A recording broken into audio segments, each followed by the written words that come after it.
Let's give it a go and make it a show. Thank God it's Friday. Absolutely. Friday is You Soylent ain't Green going. Day. Don't miss it.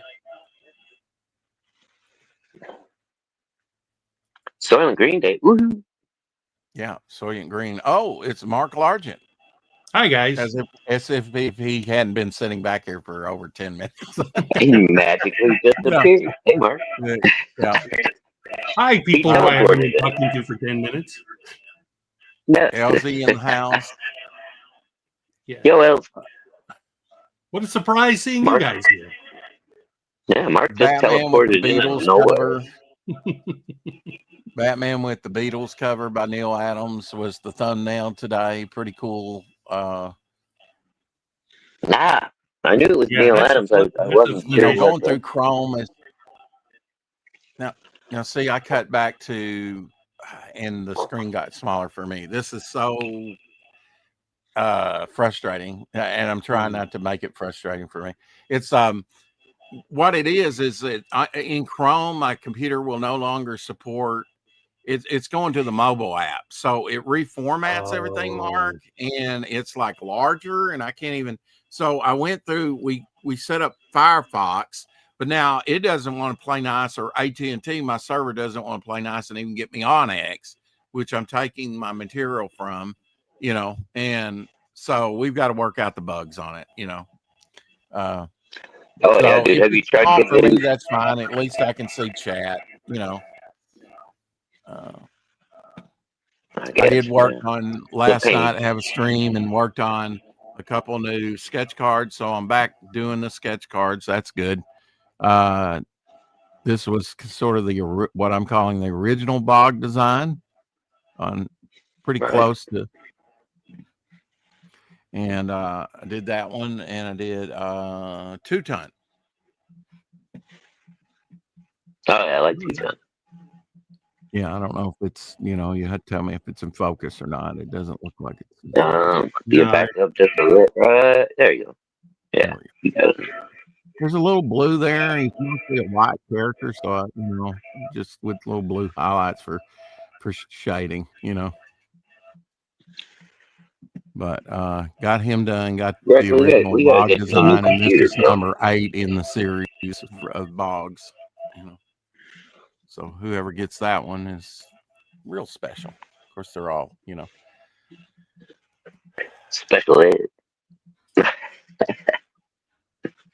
Howder 6480 in the house. Hello. Howder dropped the link the other day on the Hump Day show, and before the Hump Day show, we got a new backer. So 74 backers right now, and so cool. And Abby gets a new pig ear. You say, go buy Abby a pig ear, So I'm sure Abby will be very happy.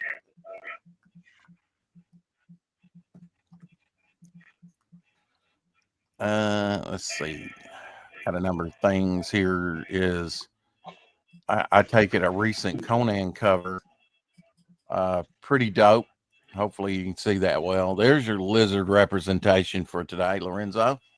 Right off the bat. Looks like some kind of souped up Stegosaurus type dinosaur. It's a nice piece though.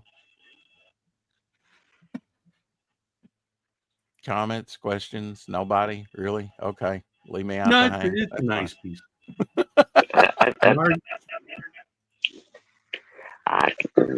Okay.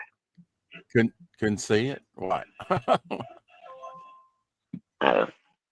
Again, you know how it is around here. Halloween. I got distracted for a moment. Wasn't looking at the screen. Oh, okay. All right. Halloween themed food. That's a thing, right? Here, and mushrooms are easy to be done. Let's see. I don't want to really play that. I just want to show the plate. That's pretty cool, huh? Oh yeah, good. That's cute. Yeah. Actually, the skulls look really good. Yeah, the mushroom. The mushrooms make great skulls. I saw that last year, but we got little ghost cucumbers and pumpkin carrot. Okay, cucumbers. I wasn't sure if that was sliced avocado or if it was a cucumber, but yeah, it looks like Yeah, a it's cucumber. cucumber. But now what's above it? I guess those are kind of like maybe the Little inside pumpkin. part of the mushroom. Or I don't know. maybe tomatoes? Or Cut is it into a little some pumpkin? other kind? Well, it's white, so that's kind of Yeah. weird. Tomato. Oh! I thought you were talking about the orange ones.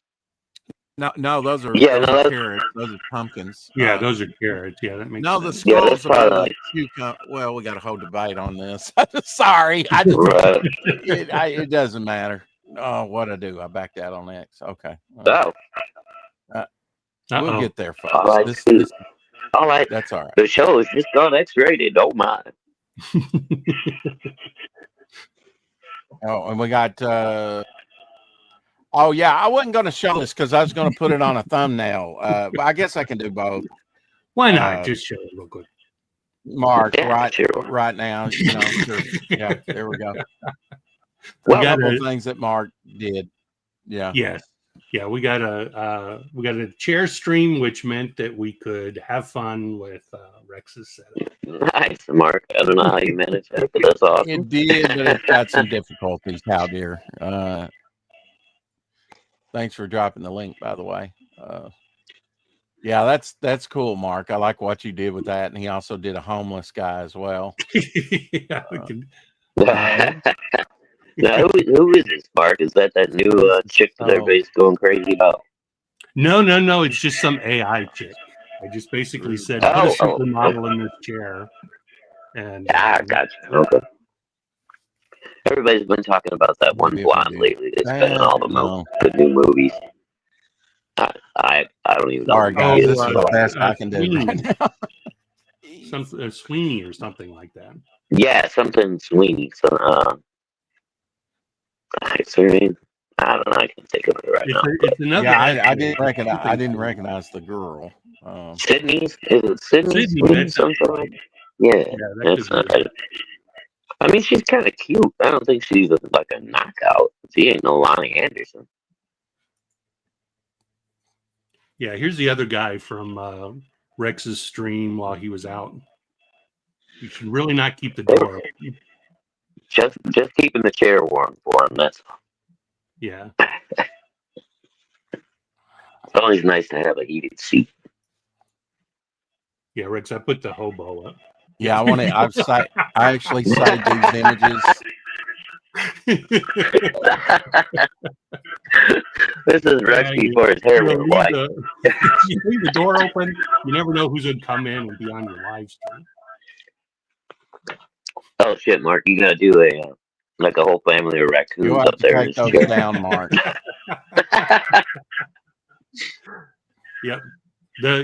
Amazingly, your camera had very high quality when nothing was moving. So yeah. You'll have to take those off the screen, Mark. I don't know if that's messing with everything or what. Okay, but I yeah. can't. Hey, O'Reilly. Take those down, and we'll see if it helps. I don't even see the icons. This is insane, folks. This is absolutely insane. The world has gone mad. What's on the screen now? It's so small. It's like postage stamp for me. I can't hardly. It's just me. Yeah, it's just you. Well, I had to get the supermodel and the homeless guy out of here. Crap! I don't even. Not enough room in the chair for all three of you. All right, let me kick myself and go back and come back in. Jeez, to reset everything. Oh, okay. This is where I came in. Yeah, exactly. Kind of back to where we started. Yeah, there, finally. Yeah, I got to reset because it wasn't even giving me the options for different screens like this. You know, well, that's gonna be a pain if you got to do that every time you share something. It's a pain. Yeah, I don't know about sharing. Wow. But we got to share some Neal Adams. I think we could do it as long as we don't get too fancy and Mark doesn't sabotage me. I'm gonna try to share it. No, I'm glad you were sharing, bro. I'm still trying to figure this out. When the options go away, what can you do? Right. All right. So I don't think You I need to find a new update route. now. Yeah, we'll do something. Okay, we'll get there somehow. Don't exactly. We're weighing our options right now. I think it's possible that hobo spilled some whiskey on your keyboard.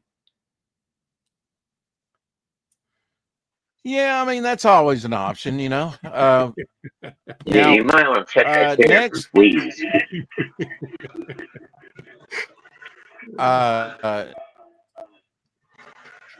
just let me confirm that. Yeah, next week, if all goes well, we'll be featuring Mark, and you might want to come back for this one too. Jack Kirby. Oh wow! Oh yeah, look out! Today we're featuring Neal Adams. Last week we did Joe Kubert, but this week we're doing Neal Adams. That's from his fake movie, right? I'm not really sure. I mean, there was some portfolio work and stuff that he did too that was pretty wild back in the day. So they may have grabbed it from that. Remember, the CIA made that fake Jack Kirby movie to try to get the Iranian hostage, the American hostages out of Iran. I must have missed all that part. Yeah, they set up a fake film company, and the movie they were making was they had all this Jack Kirby art as the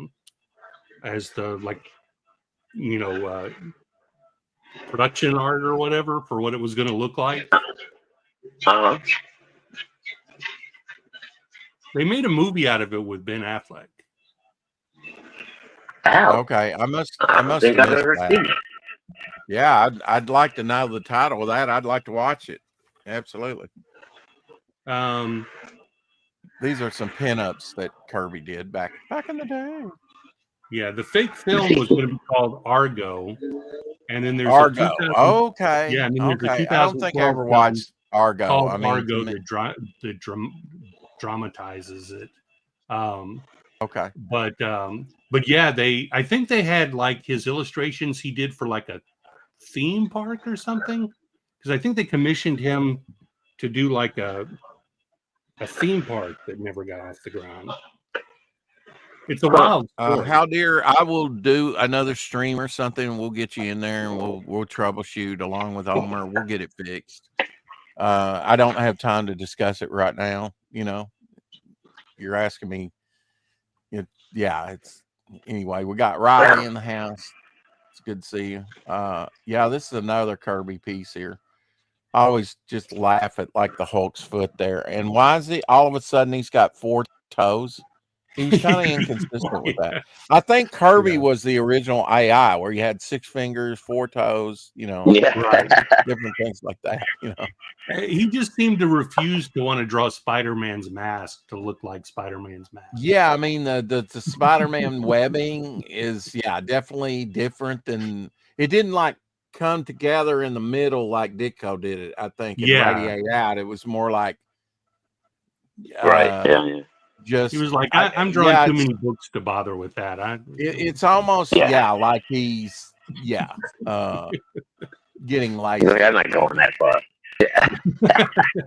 Of course, October is a monster month, among other things. So here's Man Thing number 1, Frank Bruner cover for you to enjoy. I like the giant flowers. I don't know what kind of flowers those would be, if they're made up or what, but they're definitely not lily pad flowers, but they're pretty cool. Yeah. All the foliage there. There's your werewolf by night. There's your werewolf representation. Could be some kind of like hibiscus or water lily type thing. Fire Eyes. I don't remember this cover. 41. Oh, that's right toward the end of the run, because I think there was only 43 issues. So this is like third to the last issue. Okay. Oh, wow. Yeah, I don't remember the Living Mummy. This is actually the Living Mummy's second appearance. His first appearances was in issue 5, and in issue 6 they did something else in supernatural thrillers. But from number 7 on to number 15 were the Living Mummy as the main feature. Wow. Cool. Always cool, yeah. And Tales of the Zombie. That's so cool. Look at that. Wow. That's a Boris cover, I think. Not of Oh, yeah, Walking that's Dead. pretty neat. I mean, if you like zombies and different things, Kirkman could have gotten this and said, not of the Walking Dead. Let's see, not of the Living Dead. Or I mean, what did he do? He did. He did Walking Dead, yes. The Walking did Dead. Walking I Dead. mean, how original was that? Walking Dead been around from the thing from the bog. That's cool. Extra feature. Yeah. Anyway, but. The cool thing about Walking Dead was they never called them zombies. Yeah. That was the big difference. I sent this cover to Omer because he's always talking about his junk and other people's junk and stuff. So I sent him this cover and I said it should be titled, "Man, look at that junk." Yep. Super junk. Yeah, Super that's junk. a junk. Yeah. That's a junk POV shot. Mm-hmm. And I think the Justice League shield covered up his ass, his butt. So that was that Neal Adams? Yeah, he had a thing for doing the butt shots. No, that wasn't Neal Adams. No. No. And I know we're Green showing Lantern run, dude. The way he drew Green Lantern flying was interesting. Yeah. There was that Bond poster. Which Bond was it that had you looking through between the legs at Bond? Oh, was that a View to a Kill or something? I think it was. I want to say it was very late Roger Moore. Yeah. Because he's standing there spread legs, and you're looking through his legs like the POV shot. Yeah. Yeah. I think that was it. Yeah, or Living Daylights, maybe. Maybe we'll get to Neal Adams here in a second, but I do have some Kirby shots because I guarantee you on Kirby Day we'll have more stuff to view. This is from his 2001 a panel, his Giant Treasure Edition. We'll have more Jack Kirby than we can put in one show. He probably like Ditko deserves 2 shows. I also want to show you a few Frank Frazetta pieces. I don't know if I showed this one in past or not, but here's the original Ghost Rider. Trust For Your Eyes Only, perhaps. It was For Your Eyes Only. It was that far back, yeah. Was it that? Wow. Maybe it was. Was that in the 70s? That one, For Your Eyes Only? I should know. If it was in the 80s, it was like 1980. It was very. Yeah, it was early. And of all 80s, things, for Halloween and Phantom Stranger 33, a Mike Grell panel for you that's fitting for Halloween. Check this out. Oh, nice. So you got a werewolf, you got the Phantom, and you got the creature there. That's pretty cool. Yeah. Those are obviously masks. Take them off. No, blam, blam, blam. That's nice. I wouldn't have noticed that that's actually Mike Grell artwork from that one panel, No. For Your Eyes Only was 1981. 1981. Okay. So here's a Frank Frazetta. Buster Crabbe had his own comic book, believe it or not. And there you go. I guess this is Buck Rogers. Yeah, I was going to say, if you have Buster Crabbe, you could pretend that he's Buck Rogers or Flash Gordon. I don't know if this is Flash or if this is Buck Rogers, because Buster Crabbe played both plus Tarzan. Yeah. Right. But now I know Famous Funnies in the Cracker Jack or whatever the title was had Frank Frazetta doing Buck Rogers. So I'm assuming this is Buck Rogers and not Flash Gordon. Could be. But the woman has dark hair. Dale Arden had dark hair. I think Wilma was a blonde, wasn't yeah, and is that Zarko there? So this might be Flash. I just don't know. Yeah, that could be Zarkov with the helmet there. Yeah. Yeah, Zarkov I mean, he looks a little bald, but then he was always a little bald, I think. I mean, his hair was way back. Yeah, he had a big forehead, the widow's peak. Right, he was kind of like your ultimate scientist, right? Here's now. Jack Kirby was going to do an adaptation of The Prisoner, I think. This is a double plate splash. I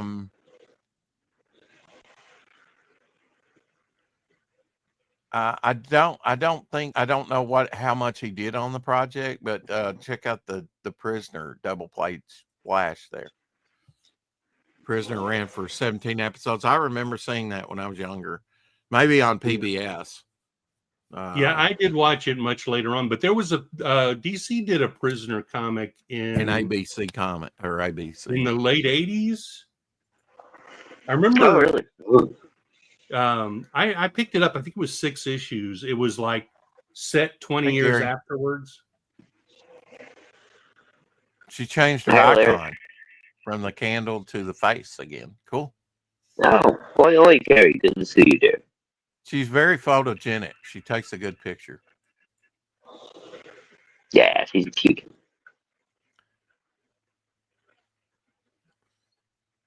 Of course, Drew Struzan passed away. Yeah, this is one of my favorite Drew Struzan posters. I guess you heard that, Mark. Do you have a favorite Drew Struzan poster? Mark? It's hard to say if I have a favorite. I mean, he had so many great, but you don't think so many. Our age, anyways. If you think a movie poster, you think Drew Struzan. I did like the Indiana Jones ones he did. I don't he know did a few of the Star Wars too, didn't he? Yeah, I think he did. He did like a one sheet for the first one that was kind of like a secondary one that was a pretty cool one. It looked like it was a poster on like wood, and it was like it had like the edges of the poster were like kind of frayed and stuff. It's a pretty cool. They actually have up in Denton, not too far from me, they have a gallery that has Drew Struzan originals, and he came here like 2 or 3 years ago when they opened it, and I didn't go. I really wish I had. Tomorrow they're going to be open between 10 and 3, and if you sign their guest book, they're going to send that to his family. But I may run up there to see. I know when I think of Drew Struzan in Star Wars, he did that big triptych. Remember with for the special editions, it had Star Wars, Empire Strikes Back, and Return of the Jedi, and if you put all 3 of them together, it's like a big poster. Yeah. I had a Superman poster that I probably got at the fair. I don't know where I got it. Usually that's where I got my posters, were like playing games at the fair, whatever. But I had a Struzan Superman poster. He also did a Batman. And I believe on the bottom of the Batman, there was a Neal Adams panel. And then I think on the Superman was Kurt Swan. I think you're right. They're not great. I never had the Batman, but I had the Superman. I was like, really? Yeah. Wow, that's cool. Because I would love to have that, back. Yeah. Even if it was a. Here's your Bernie Wrightson for today, Shadowhawk. Captain Stern. Oh yeah. Number 2 out of 3. And some more lizard representation for Lorenzo. Jack Kirby wouldn't have drawn any of those scales. No. Stern hanging's too good for him. Here's issue 220. Here we go. Famous Funnies. I couldn't remember. Okay, so Famous Funnies 212 here with Frazetta cover, Buck Rogers cover. Because it was an anthology. It wasn't all Buck Rogers, but Buck Wilma Rogers doesn't is look just like she's one. in a good place there. Do you know that? No, she should explode in about a nanosecond. You know, that was the thing about. I don't know, Mark. Did you watch The Expanse, like from the Sci-Fi Channel? I haven't watched it. No, I've heard it's good. Well, it's the same thing. You go out into space, you don't immediately blood boil and explode. It's like, I don't get it. You know, look, you're in a vacuum, you're going to go poof.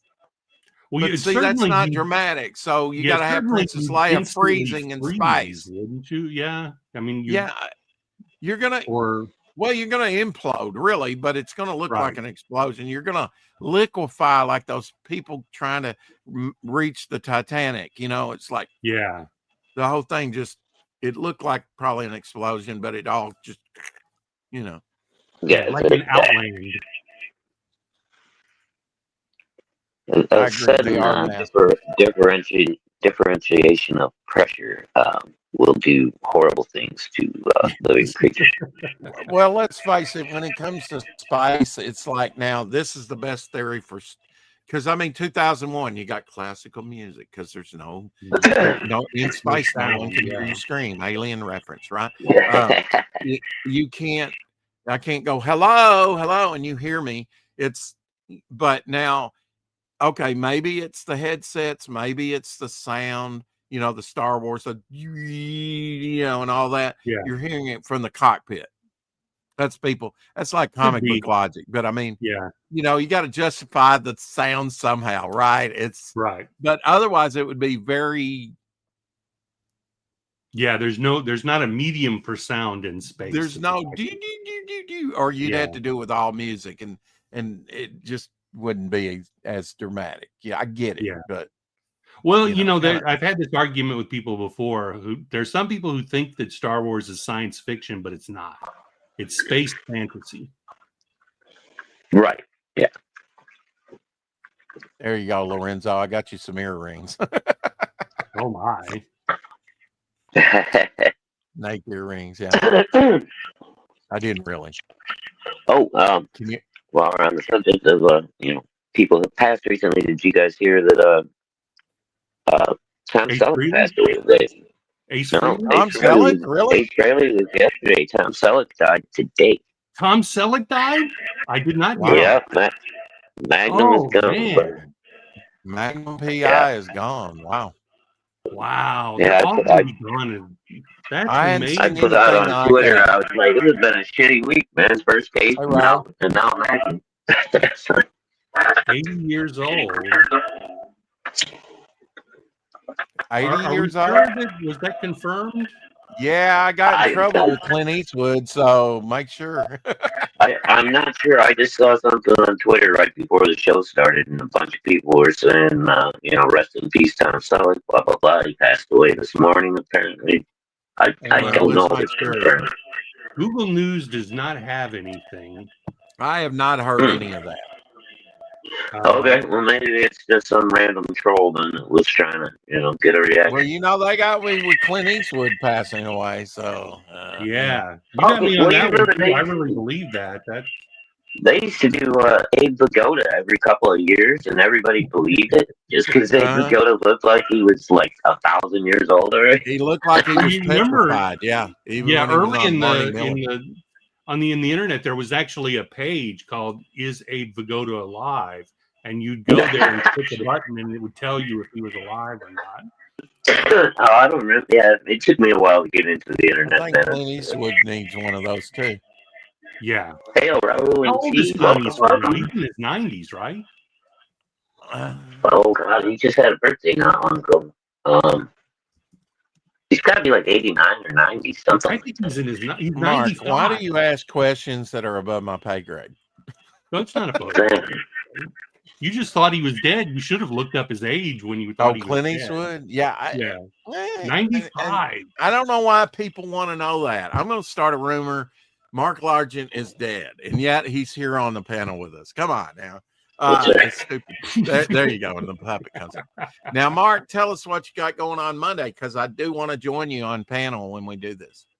So Monday is The 20th is the anniversary of when the Doomsday Machine of Star Trek episode first aired. So I'm going to premiere the Doomsday Machine 2 p.m. Central, and then afterwards I'm going to do a live stream, get some people to come in and talk about that the Doomsday Machine and everything that's going on. And so cool. So yeah, So you're gonna Rex to come and.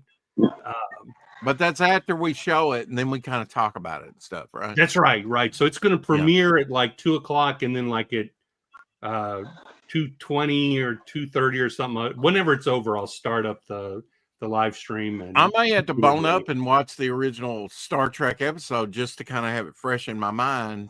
You should do that to do a comparison. Yeah. It looks like a giant space burrito, Captain. Now to shift gears here, because I'm about 45 minutes away from I did not know this about Johnny Cash. I'm about 45 minutes away from where he was born. Wait, did Johnny Cash die in the middle of freaking nowhere? Yeah, he died again. What'd you say, Mark? I said, did Johnny Cash die again? No, but Johnny Cash once tangled with an ostrich, an exotic animal refuge near his Tennessee home. He suffered 5 broken ribs and a severe abdominal wound, then turned to prescription painkillers, triggering a 2-year relapse into alcohol and amphetamine use. I did not know that. I would sort of guess that alcohol would get you into fighting an ostrich in the first place. Probably, yeah. Well, now ostriches can kick you and kill you. Oh yeah, dude, an ostrich can gut you like a freaking, like a fish. Actually, there was a comedian, I've talked about this before, that was on the rise, kind of like Charlie Chaplin and some of the early people in film. And in 1919, he got kicked by an ostrich and killed, and ended his career as a young man. Yeah, getting killed will end your career. Oh yeah. That's usually a career. Be as snarky as you want, Mark. That's fine. Here's another Jack Kirby piece. I know we're talking Neal Adams, but we'll be talking Jack Kirby, and I just wanted to show some of the wilder stuff. Yeah, a lot of Kirby's stuff, especially getting into the late 70s and stuff, is just out there. I know back when the Black Panther movie came out, Amazon or one of those things, you could get the digital copies of all the Black Panther comics, and I read, I think like maybe 10 or more of the Black Panther comic he did in the late 70s. And it was giant robots. It was all kinds of stuff. It was out there. It was a lot of fun. So this is Neal Adams on the left. You got Carmen Infantino, and you got Tony DeZinga here. In researching Neal Adams with that great head of hair, right? I did not know this. Comic book unions versus outsourcing. In 1970, Neal Adams and maybe Stan Lee started the Academy of Comic Book Arts, and Carmen Infantino soon left because Adams was using it as a platform to unionize artists and demand better pay, original art, and benefits. As per Carmen, they tried to get an AFL-CIO representative who considered comics too small time to pay attention. Stan soon left the Academy of Comic Book Arts, and the artists were ready to band together to improve benefits. In 1971, Infantino was promoted to publisher and a DC artist. Tony DeZinga approached Carmen and offered more Filipino artists to bring in work and to potentially deflate the artist's momentum to unionize. Joe Orlando and Infantino flew to the Philippines, and through DeZinga, bring in Nestor Ronaldo, Alcala, Nino Chan, Tegula, and some others. Dazinga and his wife set up the shop and accepted the payments for Carmen as DC to give to the artist. Again, as per Carmen, he would pay $50 per a page, and Dazinga would pocket $45 and give the artist $5 a page. This was Wow. eventually discontinued, but Carmen's goal to deflate the comic book union worked, and the DC continued its status quo. I never knew that that was the cause behind it. I know they got a bunch of Beautiful Filipino artists, but I Filipino did not know comic that was art. it. Filipino artists did eventually make their way to the USA and got the US right. Despite this and the other things done to further DC Comics' bottom line, Carmen was still fired as publisher in 1976, and DC still suffers a comic line explosion in 1978. Yeah. So Wow, I did not know that was to try to I did stop not know them from that either. unionizing. Any of that. Yeah. Yeah, I knew that there was an influx of Filipino artists, and I didn't really know exactly why, but I certainly didn't think that. Yeah. Yeah, I hadn't heard that one either. I thought you were at first going to say that Carmen and the other guy got Joe onto Orlando a or lockdown. Dazinga? Yeah, was it Joe Orlando? Or, yeah, because Dazinga was already in Philippines, right? Yes. Anyway, Yeah. when you were telling the story, you said they both got on a plane. I was expecting the next line to be that they went down there to kick fucking Dazinga's ass and make. Wow, can you imagine when they found out that he was keeping 45 and only paying them $5 a page? Oh my god, that's fucking horrible. Um, I I just don't like to even know how say people that, survived back then. yeah, I just like to say that I agree with Eric and Boyd that you should hit the like button for me and not for Rex. Yes. I just can't cut a break with Eric. And don't worry about poor old Shadow. I get plenty of likes. Yeah. Well, you hit the like button for Shadow too, but don't hit it for Rex. Yeah. I don't care what If you want to do it, if you want to hit the like button for Rex, click it 2 times. Click it 2 times. Yeah, that's really going to help. Thanks, Mark. Yeah.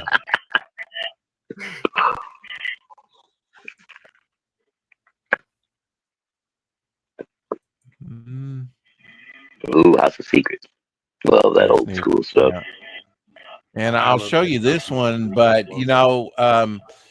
let me get another book to show you, because I will prove to you that even Neal Adams took from the past and other publishers. Let me mute myself and I'll go get it. It's right behind me here.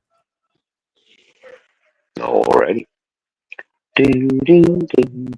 Neal Adams came out of advertising, and he knew that the point of it was to get whatever it is on the page. So he wasn't adverse to using photo stats or anything to get it, because once you got it on the page, that's the goal.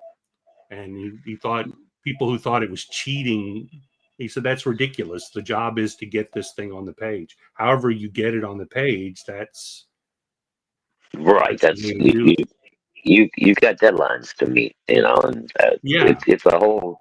It's not like crowdfunding where you can take a year to draw a book. You got to have 22 pages or whatever it was out in 25 days. It's I've watched a few. There's a few YouTube videos out there with him giving drawing advice, and he really is no nonsense about that kind of stuff. And there's no doubt, even for me, one of the very first or oldest comics that I still have from when I was a kid is it's a Superman cover where he's green with kryptonite, and he's got his fists balled up. It's a Neal Adams cover, and I bought that as a little kid just because that was the coolest cover I'd ever seen. I wonder if it is in. this? I don't know.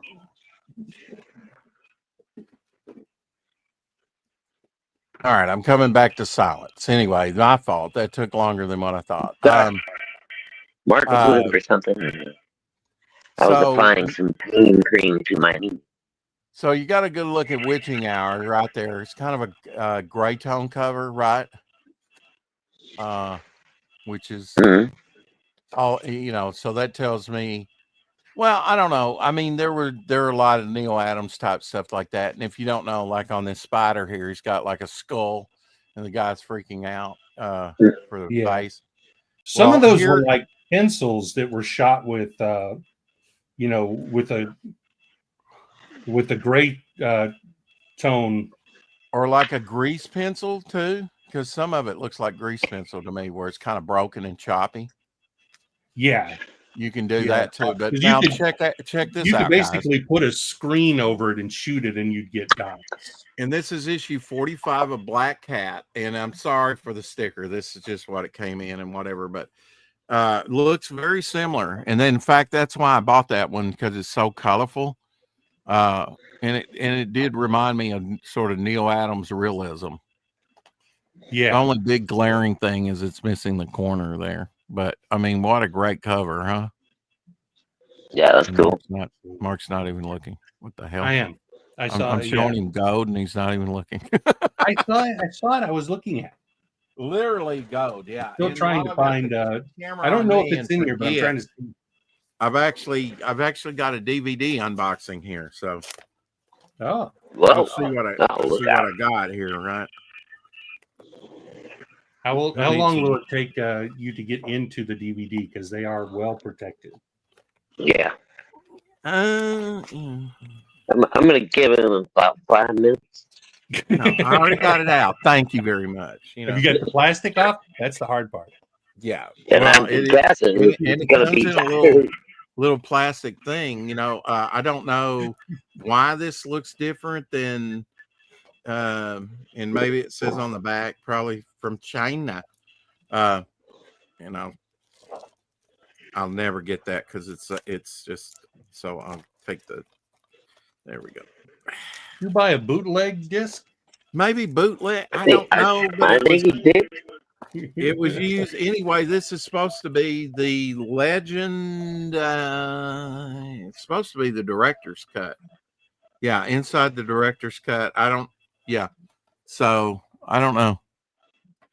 It's got artwork instead of like, when you go on eBay, then different. But it's supposed to, be the director's cut of the movie. Yeah. Which I'm not sure if I met. I probably should have checked my collection. I might already have a director's cut thing of it. I don't know. But I was like, oh, yeah. And that thing was cheap enough. So. Was that Ridley Scott? Ridley Scott. Yes, sir. Yeah, we lost Shadowhawk there for a second. I probably had to drop the link again in the chat for him. Anybody wants to come on and talk some Neal Adams, you're absolutely invited to do so. I'm flipping through. I got the this artist edition.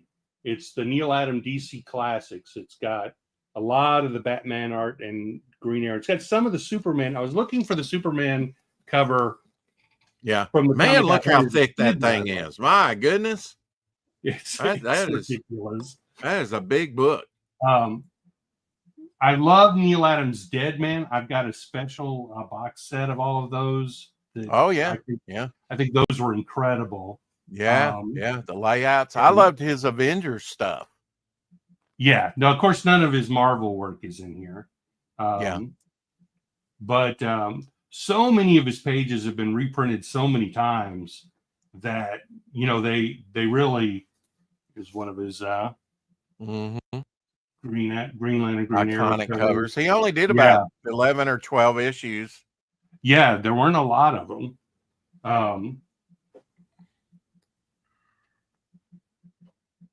But just some fantastic work. And there is even I'm not sure where it's at. There's some from his Superman versus Muhammad Ali. Right. Yeah. Now we're gonna cover some of that. Mark. Yeah, that was Um, did you watch that video that was put up recently that was done at the time that they were doing Superman versus Muhammad Ali, and they actually had like this sort of fake scene where Neal Adams and Denny O'Neil were talking to Julius Schwartz about it and deciding what they were going, I think here there should be a robot. It was really cheesy. Last week we covered Joe Kubert, and we actually showed Joe Kubert's cover because he did a preliminary cover before Neal Adams That's did. Right, yeah. Yeah. And we showed that, and we'll show the actual, and I actually had a production art piece to one, a foreign, but this is interesting, and I want to do something like this. This is cool because you've got one of DC's 100 pagers here, world's greatest, and so you got like on the cover you got Earth 1 heroes, and then the Golden Age heroes on the back. That's cool. Yeah. That you got both represented, all done by Neal Adams. That's so cool. I think with Dick Garagano doing the, he's another artist that we could talk about, Dick Garagano, and eventually get to. I mean, he inked so much great stuff. Oh yeah, and he was the head of like at least the superhero division over at Charlton. He brought Jim Aparo over. I think we're supposed to do Jim Aparo at some point here. We got Jack Kirby next week. We got Arthur Saddam, a newer artist. He sort of did a lot of the Marvel zombie type stuff and alien stuff for Halloween. I don't think I know his work. Okay. Well, if you see it, you'll go, And then we got Jim Steranko, and then we got Jim Starlin. We got Mark Silvestri, Bernie Wrightson coming up. And then in December, we got Todd McFarlane, Jim Aparo, Dave Stevens, and George Perez to follow out. Yeah. So, yeah. I was watching a thing recently that they were talking about the fact that, Jim Aparo was around for so long that like the things that he's kind of known for now were stuff that he did when he was almost retirement age, like Death in the Family and that kind of stuff. He was on the decline at that point. But if you look at the stuff that he did in the 70s, he could do Neal Adams as well as anybody. He had that same foreshortening and dynamic. And they worked together. I mean, sometimes Neal Adams would ink Aparo, or maybe even vice versa. Neal Adams got to do in 1971, February 1971. He got to do the last cover for Unexpected, which it started out as Tales of the Unexpected, and I think with issue 104 it changed, 104, 105, somewhere in there.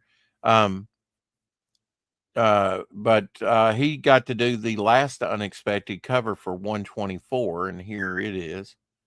So this is the last issue for Unexpected, which started out as Tales of the Unexpected. There's an inside shot that's not Neal Adams, but from the book. But that's the last Unexpected. That's pretty cool. Are you going to do Gene Colan? Yeah, next year it'll have to be. We could start the year off with Gene Colan, on the new calendar. I am forever a fan of Gene Colan. There's something about, he makes it look like it's a real, like it's a real place. You really believe. He does dynamic angles. Yeah. His superheroes aren't really that super looking, but there's just something like everything feels sort of grounded. I just recently saw a first page of a Daredevil he did where they're loading up these cars in front of this house, but he did it on it like the streets on an angle, which worked for the title beneath it. And I was just like, this is great stuff. There's a self-portrait there. See you in the funny papers. I don't know if Neal did that himself or what. I think with Neal, it's he was going for a realism, like, and I kind of see, I guess once every generation or whatever, you see others that you can go, okay, his stuff kind of looks like blah, blah, blah, blah. Gene Colan, he's his own guy. Yes. I mean, he's like nobody else. Nobody else is, I think, even trying to mimic his stuff because it was a different No. way of cinematically Yeah. distortioning. I don't know, is Yeah. shortening, it's so different than anybody else. Absolutely. But now I would say, and I've said this before, I think Alex Ross is the new Neal Adams for like realism within comics in a different Yeah, way. in a way. Yeah, in a way. Different Yeah. way. In a Yeah. different way. But Well, I think that's, I was just talking to Shadowhawk about the fact that the first time as a kid I saw Neal Adams and recognized it for the Superman cover, you're just blown away because the superhero looks way more realistic than what you're used to seeing. And certainly that was the response to Alex Ross when he did Marvels. You know, you look at it and was like, wow, that it's like we're there. Definitely go sign up for Edwin's. Go sign up for my comic version of Drawing Aces anthology launching next month. Absolutely, I'll sign up for that. I'm on board for that. You're gonna really like this, Mr. Stalled Track. Neal Adams, and I'd totally forgotten he'd done some of these. He did the record albums. There you go. Yeah. You were spot on with that even before I could get it up. Yep. Where you had a record, a little 45 record, and a story. Do you know if he did the interior pages as well to this? Yes, I believe so. I think he did. Yeah. Yeah. I wonder if I still have them. I had a Superman one and a Batman one, and it was all Neal Adams art. And but it was 33 and 30. It was a full size album. And those were great. Yeah, look at this. This is like Gray Tone. This is wonderful. Early 70s, coming out of the 60s. Yeah, I was going to show some of those. Oops. With the early 70s and sort of the loosening of the authority code, you got to see a lot of the gray toning used in primarily like House of Secrets, House of Mystery, things like that. I think this was actually on a Treasury edition here, Mark. Yes. And then, and again, that's kind of looks, gray tony, or I'm not exactly sure about that's Robert Kennedy and that's a panel from and that that's, if it's not like Conti crayon or some kind of other kind of thing, it's definitely, that's pencils. Those aren't inks. Those are just done that way. I like raw pencils. The only thing about reproducing pencil work is that it has to be dark enough to actually, reproduce. But with Photoshop, with the John Buscema drawings, Mark, that I'm through Photoshop darkening a lot of those up. You can kind of darken that stuff up now. Yeah, you can. Yeah. See, he's mixing in pencils there. Yeah. It's a tonal thing, right? Different tones and shades. Yeah. Highlights. And I do know that that at the end they were trying to do that. I think Gene Colan did some books that were never inked, that they were able to just, like you said, get the pencils dark enough that they could just reproduce. Rose says, Rex, give me that book. I don't know what that thing ran you, but I'm sure this piece is in there where Speedy's kind of on speed, the drug. Yes. Yeah. The well, of course, Marvel did it first, and Marvel had to do theirs without the Comics Code Authority. Right. Yeah. And then when DC did it, they were able to go, here's some Phantom Stranger covers that have a lot of pencil. Oh yeah. Yeah. Some of his best stuff was a Phantom Stranger and the Dead Man stuff that he did for DC. Absolutely. Yeah. But it is kind of like that Treasury edition piece that you were showing, because it allowed for the background to be kind of ghostly. When you look at that stuff as opposed to sort of, I guess some people would say his commercial style with continuity comics, Yeah. There's no comparison. I think it was mostly done in the writing. Yes, that's a piece. Yeah, Yeah. look at that. And look at that. That is a scary bog monster. Yeah, that could be Solomon Grundy. That could be Frankenstein. We don't know because Yeah. he's kind of in shadow. Yeah. And there's gunk all over him. Mark, what will it take me to, you know, like get you to put some books in that second spinner rack? Well, It looks so bare. It I'll looks stick 'em like back the there. carrion came and picked the bones of it, Well, you mentioned his commercial work, Mhm. and I didn't like continuity comics because I hated the coloring, Yeah. because he did it like with markers or whatever. It just didn't Well, look good. talking about commercial stuff, he did a few, and we were talking about is his name Streusel or Dan? That Struzan. just passed away. Drew Strusen? Struzan. Strusen. Okay. Yeah. Neil Adams did some movie posters as well. I think he did one for Grizzly. Yeah. That here's one of his X-Men. Yeah, his And there's X-Men an run was unpublished exciting. there's an unpublished version of this. That's probably, Yeah. is that the He did it only with Tom Palmer, right? Tom Palmer was his inker? Yeah. Yeah. Tom Palmer was his inker. Yeah. On that X-Men run. And that was like right at the end of the X-Men, because it There you went to go, being Havoc reprints there. Yeah. All black costumes are hard to do because you got to hit the highlights, Yeah, you got to make them so that you can still see them on Yeah. the black And backgrounds. then backgrounds are a thing. Yeah. Did you know that legendary Neal Adams did an album cover for the Mighty Groundhogs? Who will save the world in 1972? Check this out. Album cover. Oh, that definitely looks like Neal Adams. Yeah, it definitely does. Yeah. And Not a you got to great admit cover. that would stand out, right? With all the other albums. I mean, it that are definitely out has there. a superhero comic book kind of look to it, but I don't know that that's a great cover. Yeah. Well, there's the back of the album there. How cool is that? Yeah, That's cool. it is. Yeah. But I was gonna say, so many years ago, when I got up enough Amazon points, I ordered this Neal Adams omnibus, which is 2,000 pages of his Batman stuff. Yeah. But you know what the negative is with this? Just his Batman stuff. Wow. Neal Adams had it all recolored with modern. Oh, that's colors. pretty.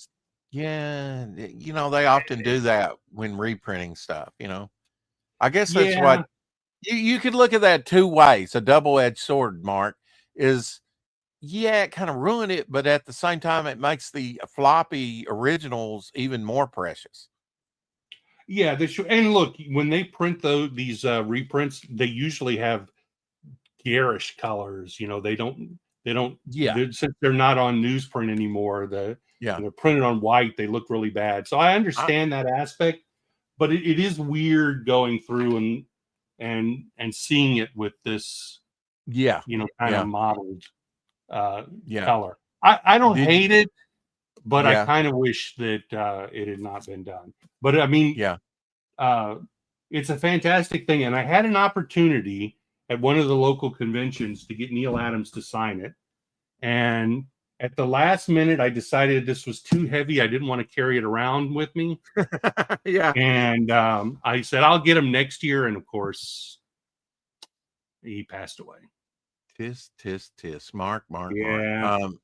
Yeah, but you're right. I was gonna make a joke that I know how Mark works out. He just lifts his omnibus with another books. I just picked up artist editions. I would do that to Texas Dave. Texas Dave would go, "Okay, here you go, pooh," and have this big massive, open it up and then hold it, and show every little thing. And it's like after a while he'd go, "Man, I got to put this down," and it's like glutton for punishment. Yeah, I think this weighs right at about 280 pounds. Yeah. Well, I mean, after a while, it feels like that. Let me show you one of my favorite Neil Adams from Action Comics, an early Parasite where he's really bruised up Superman with a couple of black eyes there. Yeah. That's a nice one. I I mean, yeah, he worked for Marvel as well. I love his Avengers stuff. Here's a Galactus and Silver Surfer piece he did.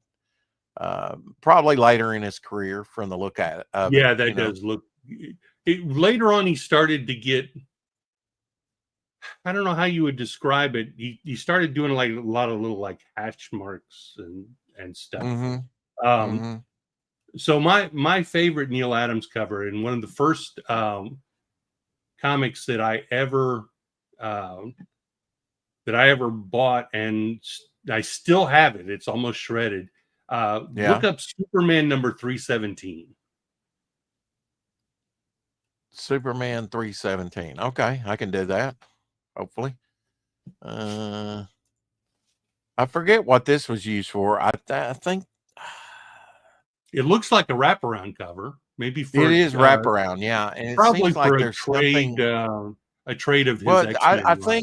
I think I've got something similar like this on a comics journal, and comics journal was like magazine size, Yeah, but it's not definitely exactly. referencing his X-Men run. Yeah, yeah. I mean, It's got his the Savage X-Men Land run and could, stuff. I mean, when talking about that time period, people go, Neil Adams' artwork couldn't even save it from cancellation. Right. Now, what was that Superman number what? Was it 317? No, you Yes, tell me. 317. 317. Okay. Is that the one where he's breaking the kryptonite chains? No. No. Oh, that's when he's up in your face and he's kind of colored green. Yeah. Yeah, he's dying of kryptonite poisoning, but he's going to Yeah. kill. Yeah. Yeah. I think I probably got that one saved. You're just kind of jumping the gun on me. Yeah, But I still have my copy of it. The cover is pretty thin and missing some chunks, but I used to look at that over and over again, just going, that is the coolest thing ever. Well, it's cool that you shredded it, Well, I didn't shred it on purpose, but I did. What Right. year was that? It was one that I got when I was a kid. 1977 Star Wars year, 35 center. Okay. Yeah, that was so I was 9 when I got it. And still of all the comics that came and went, I hung on to that one. That's just a cool cover, man. Oh, it is. It is. And yeah, I mean, look at the detail. Yeah. Yeah. It's weird that his cape has no volume. Yeah, that is stretched really kind of tight cool over his shoulders. Yeah. Yeah. It's like it's a very thin material, but it's just so well, cool. That's true. I mean, it's almost like an afterthought, really. Yes. Yes, you're right. It almost looks like, I mean, the inking, he like did the figure and then they got, okay, one line here, and put the cape on, and then a few lines for, and then the outer edge, maybe the thin, thick. Yeah. Of it, I mean, I guess if you think about it, his clothes were supposed to be made out of blankets from his rocket ship. Right. And it's like, damn, that thing must have been a quilt, thin enough to right? show his muscles, then the red should be thin too. But yeah, that's not the way we think of it. Yeah, that's an iconic one, from his Superman stuff. I mean, his Batman stuff gets so much play, but he did a lot with Superman too. I mean, I guess all the characters, right, from DC at one point or another. But I mean, can you imagine him on? He did like Dead Man. Can you imagine him like on Spectre? Yeah, I could see that. That would have been cool. If he would have done more with sort of that cause. Let's see. So here's the question: did he back off of maybe doing a lot of DC work because of that Filipino thing? when Carmine Infantino I don't. basically I stabbed don't him know. in the back? Because I don't think of Let's him see. doing interiors much past that. Well, until the Muhammad Ali thing, but Look at this. I can't even get back to where we're like equals. You have to be small. This is crazy. or I can do this. You know this.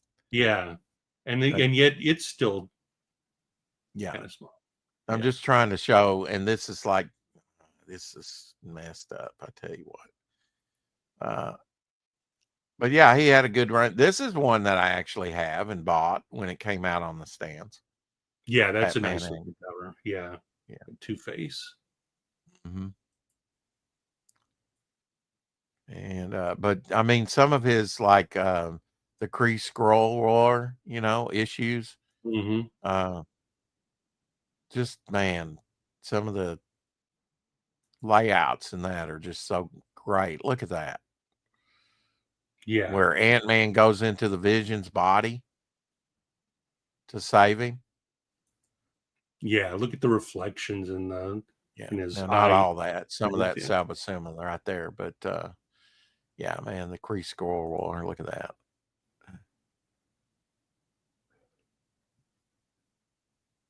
I'm assuming this is Kazar. Yes, I'm assuming so too. Mm-hmm. Of course, he did some Tarzan too, and of course, he did Mr. T. Number 1.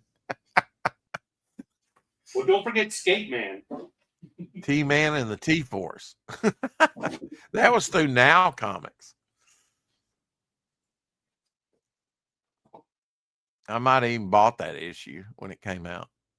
Seems like I did.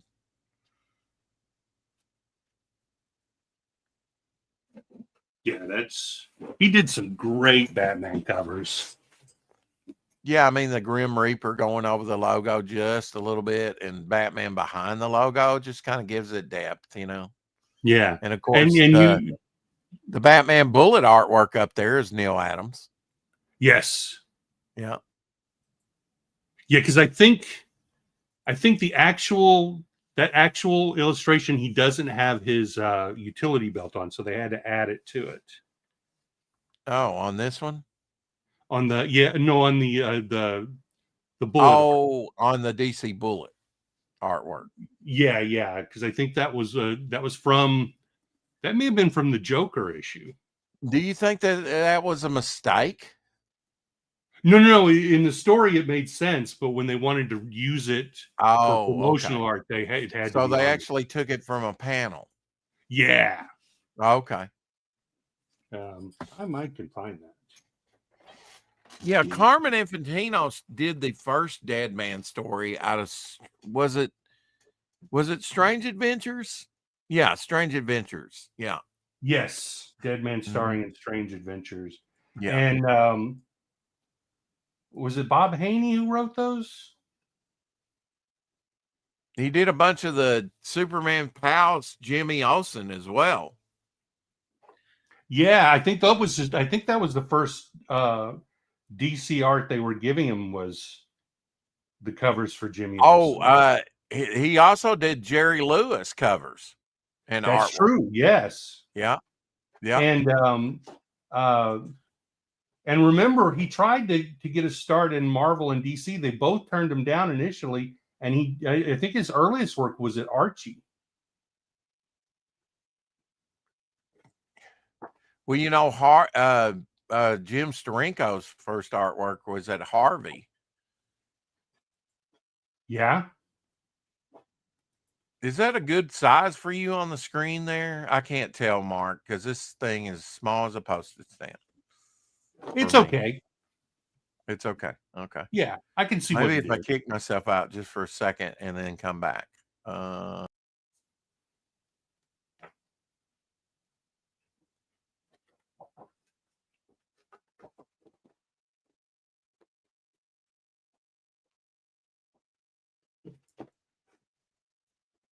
Gives me just enough time to find that page. that is the piece of art that they would use. And see, And he they didn't have just on his, and they flopped it. yeah, they flopped it, and they had to put Yeah. on a utility belt because he didn't have his utility belt. Yeah, on. they had him go in the other direction. If you don't know Yeah. what flop means, yeah. Look at me being crushed under the weight of this thing. Mm-hmm. But again, that's got some kind of yellowing, goldish, not exactly black, mixture with it. In that case, some of the paper Aged? yellowed. Yeah, Okay. Yeah. It depended too on how they displayed it, because some of those people, put it in a frame and stuck it on a wall, and sunlight got to it. Well, here's a. But I was remembering this was one of the first like deluxe things I ever bought, which is the complete. Love that Dead spot Man. gloss on the back. Isn't that cool? Box. Yeah. That's spot gloss, folks, or spot varnish, cover varnish. Yeah. But it reprinted all of his Dead Man stories. It was a nice. That's so cool. Yeah, nice collection. That was a good run. Now, does that have the Carmen Infantino or just the Neal Adams stuff? Yes, it does have the first story. Was that the only one? Was that the only one that Carmen Infantino did? Was the first one? I don't know if it was just the first one. I've got a lower grade copy of that that I was very happy to get. Because that's he definitely did more. Well, no, actually, it looks like he did the cover. Because number one was his first appearance in comics. Yeah. So here's a cover for the next one, which is Infantino. Yeah. But it's Neal Adams interior, and of course Neal recolored it. I mean, what a shocker. You get an Infantino cover and you open it up and you see this. That is the opposite of what you would normally have. Yeah, you'd have a Neal Adams cover and then open it and it'd be Carmen Infantino in the inside. He did a lot of cover artwork because they had to know that Neal Adams would sell some comics on a cover. Oh yeah.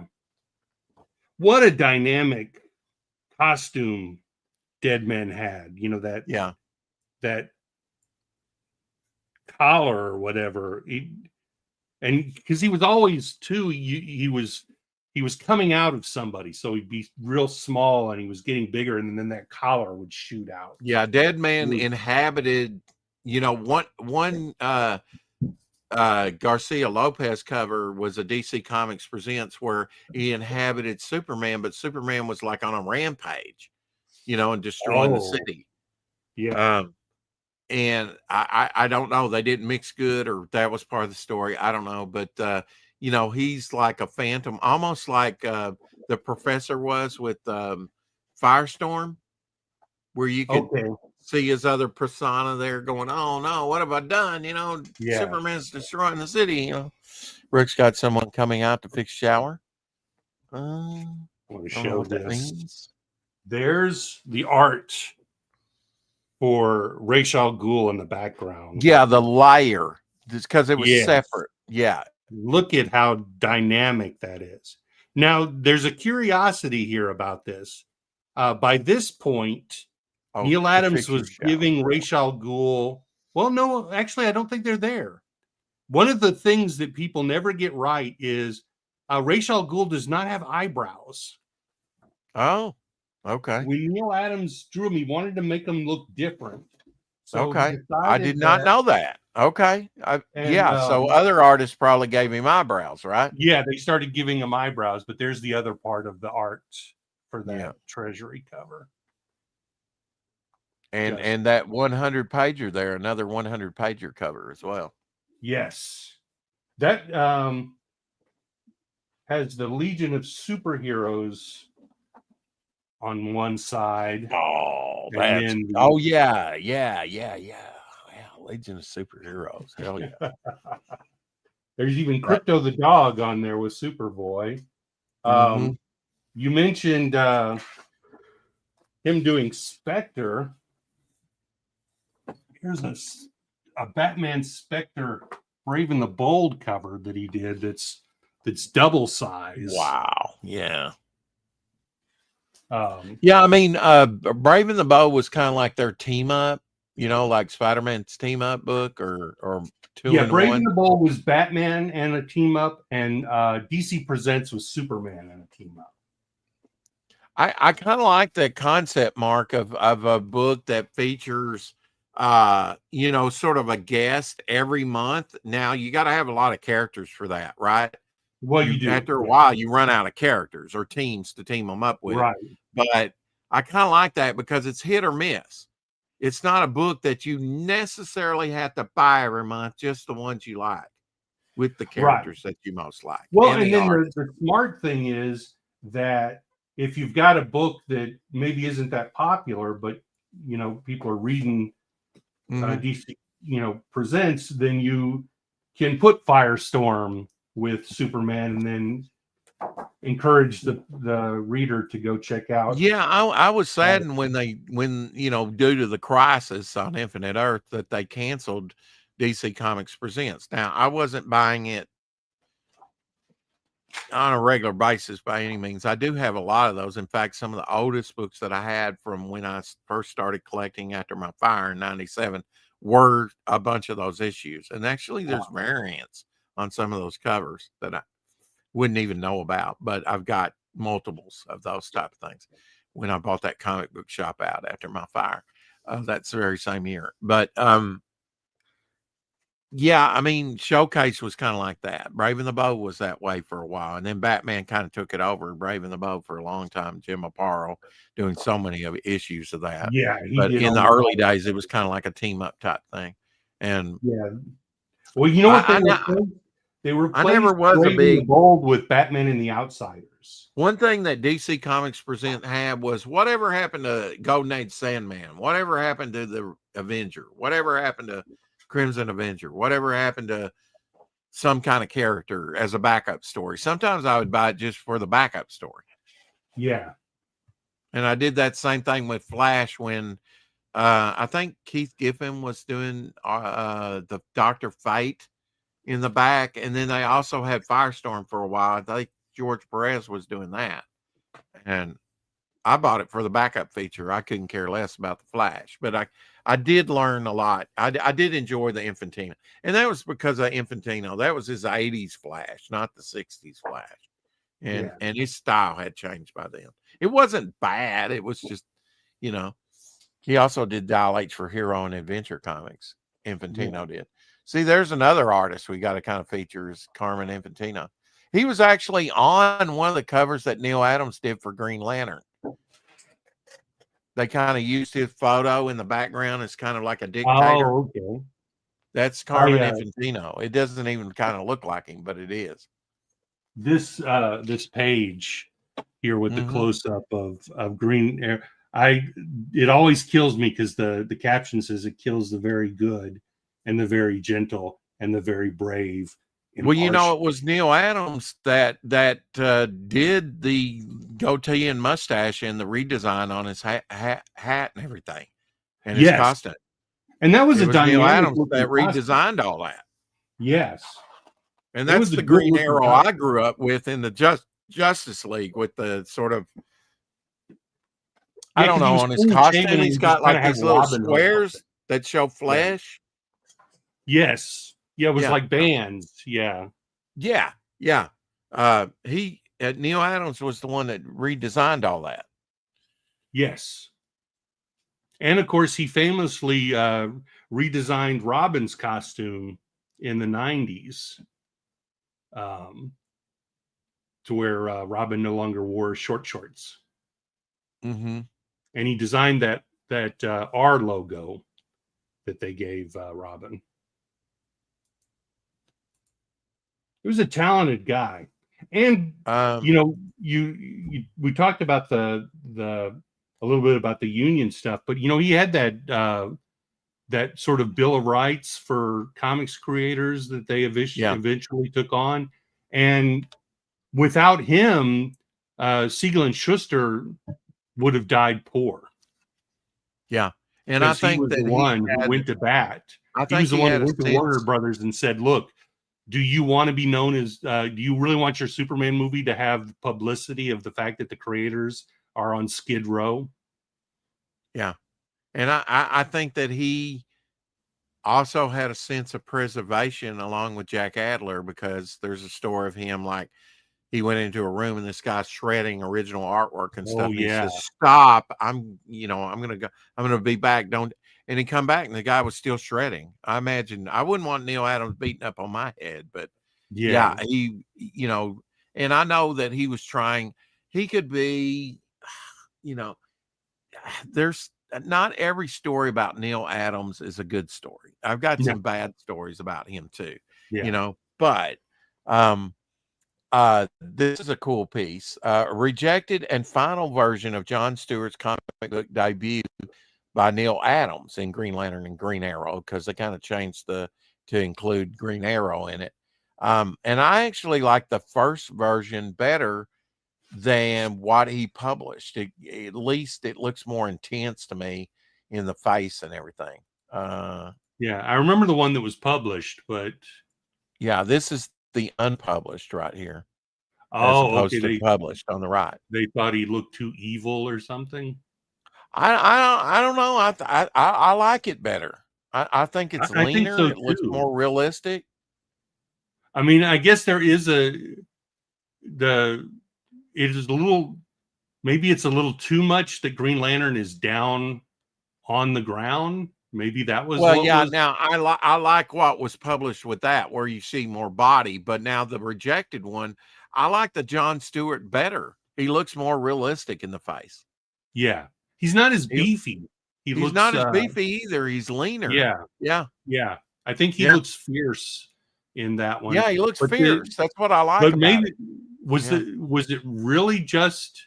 Well, I guess it looks like he redrew the whole cover, um, but I And wonder if part of it who was does just that they placement didn't on like that? the See, fact that you got a placement of the, well, I mean, you got the light off the ring, so they moved down, plus the new life from Green Lantern, yeah, you know, yeah, they had to bubble, reorient. you know, so who does the placement of those things? Whoever was the I mean, it was production paste up, right? people. Yeah, right, Yeah, right. Because you had I people did. who lettered those and put them on. Is there an actual? Do we have any kind of a quote or anything for why the art was redrawn? No, but can you imagine Neal Adams? No, Neil, do this over. This doesn't look good. Really? Okay. Yeah, All right. because Sure. it looks fine. The only thing I can think maybe is that they think he's dominating uh, Green Lantern too much, because Green Lantern's the star of the book, and you've got him. He almost looks dead in the original one. Well, I mean, and I think his posture's a little bit more dramatic on the finished thing. I think he pops a little bit more. It doesn't come off as flat, you know. Yeah, I mean, look, he's putting both shoulders really together on the finished thing, you know. His stance is a little bit different. That one leg coming forward more than the other. Like you say, he looks beefier in the second one. yeah, But it's cool to see a comparison. yeah. It And looks like but you gotta wonder, why did they reject the first one? The first one looks okay. It looks okay. yeah. It looks. I was seeing a link, and they had it to Tomorrow's Publishing, and it said it Uh, was from Comic Book Artist #1. I have that issue, but it's buried in a box. But I may try to dig it out after this, and if if it hey, heck. says what the actual reasoning behind it, because that is, Mhm. like you said. I mean, the face is a much better face than the cover that they used. I thought it was. I thought it was. Yeah, Myself. I mean I thought it was. it's still a good looking cover either way. Yeah. But I guess the difference is because the dialogue is they whipped the Green Lantern, now let him try me. Maybe they thought it looked like Green Lantern had been killed, and by Yeah. having him up like that, it's a little less shocking to a kid that he's not face down. His face isn't touching the ground. I thought that was the point, though, Mark. Yeah. Let me And I show you guess Neal Adams Superman just decided to cover, and I think redraw it. because of the inker, it doesn't look like Neal Adams to me. It is a partial photo cover. I think later he redrew the buildings in a second piece, actually redoing this. I bought this piece because I knew it was probably a Jack Adler cover because it was a partial photo cover and he was into photography and adding some of that. He's the one that kind of brought gray toning in to the Sea Devils, the GI Combat issues, and then later into the horror stuff. But here's Action Comics, and it is Neal Adams, but like I say, a partial photo cover. In the face, probably Murphy Anderson on the inks. I can't remember. But now this really does here, look like Murphy Anderson. Yeah. This is the first appearance of the Human Target. So you're going to pay a little bit for this issue because the Human Target actually was on TV for like one season. I do remember it wasn't very good, but I did watch it. Right. Was it the Human Target a Dick Giordano character? I think he created. I know every time I would see stuff with Human Target, Dick Giordano was doing it.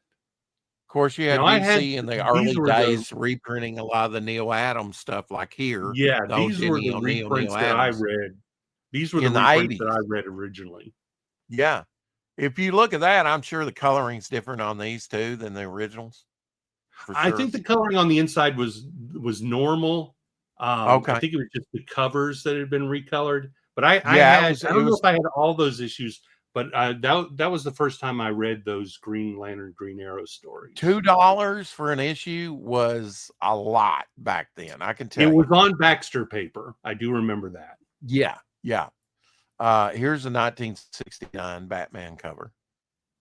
In fact, Neal Adams' first Batman, Batman or Detective, it was issue 400. I can't remember. It was just like Batman and Robin standing there with, it wasn't much of a first thing. One thing that Neal Adams got to do, Dracula, the first Dracula cover. Yeah.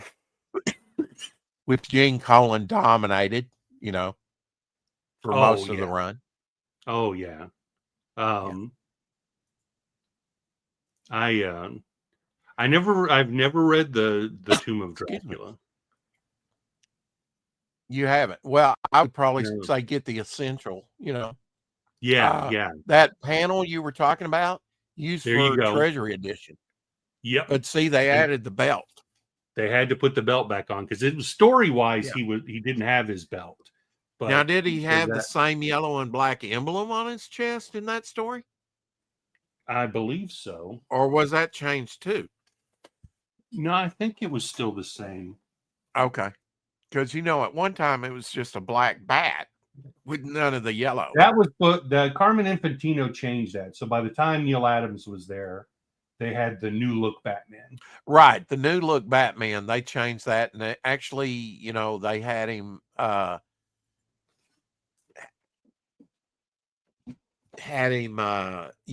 a pistol there for a while. I don't remember the pistol. That probably went away very quickly. Yeah, that looks like it's got a circle around the bat on his chest, right? But I don't think Neal Adams ever worked pre. But this was from the story that they brought back the Joker, because they held off for a long time because they were doing Batman Serious. Yeah, and they didn't want to do the Joker, and of course, this is the famous cover from that issue. But this is an iconic cover. There are so many panels in this comic, which are this actual issue, that are iconic. It's an astonishing piece of work. It really and was. then you get a decade or so later to the continuity stuff, and you're like, what the hell happened to Neal Adams? Yeah, it was so different. And well, I mean, look at the one I just had up, the Phantom Stranger here. I mean, come on. That's beautiful, isn't it? That's beautiful. I mean, again with that sort of, I call it kind of grease pencil look, Yeah, it gives it that ghostly feel, and that green is perfect for like, right. It's almost like mysterious. monotone almost. Yeah, for mysterious. The magazines ghostly too. stuff. He did an awesome Bruce Lee, Deadly Hands of Kung Fu here. I mean, look at that. Oh, speaking of magazines, I And had that's some from the buyer movie there. remorse. I had never seen any of the Howard the Duck magazines, so I went on eBay and I bought a lot that had, I think, the first 8 of the 9. I was the same they way were years terrible. ago, probably about a decade ago. I got some of the Howard the Duck magazines just for, And they were sort of terrible. yeah, but some of the covers were kind of neat, Yeah, I mean, so they did have Gene Colan art in it, and of course, yeah. more than a couple of times, Beverly is topless in it because it's a magazine. But Ooh, um, I did not know that. but it was very hit and miss on the production values of it. I heard like Neal Adams was charging like $50 just to autograph something. Do you know when you were going to get that autograph, what he was charging? When I was going to bring that Omnipedia, it was $50 to get a signature. Well, here's kind of a redo of an early Batman that was like issue 33, something like that. Yeah, an original. Uh-huh. He was also doing Batman Odyssey, which was like in the early 2000s. So he was that's reprinted in this omnibus too. But those stories were weird. Yeah, I haven't read it, but I've got a bunch of them, Yeah. They I did not know about the eyebrow thing though, to make that was the initial design of Ra's al Ghul. He did not have eyebrows, but if you see modern versions of him, they give him eyebrows. Yeah. Oh, definitely. Yeah. One of the earliest things, Mark, Bat Masterson, 1959, one of Neal Adams' earliest gigs, was an Didn't assistant. he work on sometimes... what was the doctor? Kildare, Doctor? No, which would he did one of those doctor, like the young doctor. Maybe Dr. Kildare, yeah.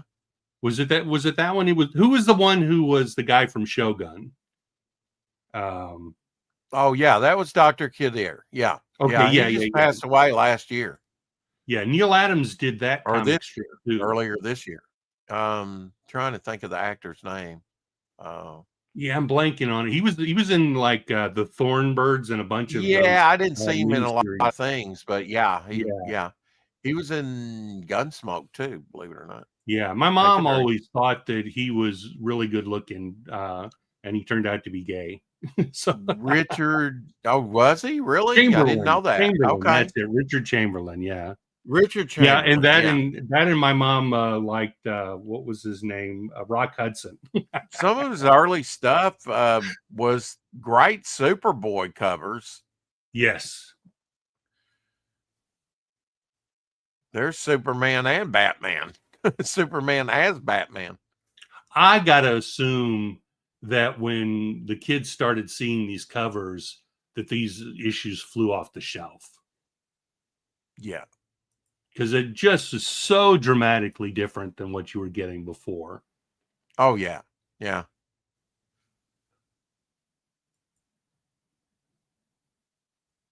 I mean, look at this layout from Green Lantern 81, that page. Yes. Look at that. Nobody was doing stuff. There's the famous Dead Man one where the negative spaces on all the panels make Dead Man's head. Yeah, yeah. Nobody was doing stuff like this. Nobody was doing anything like this in comics.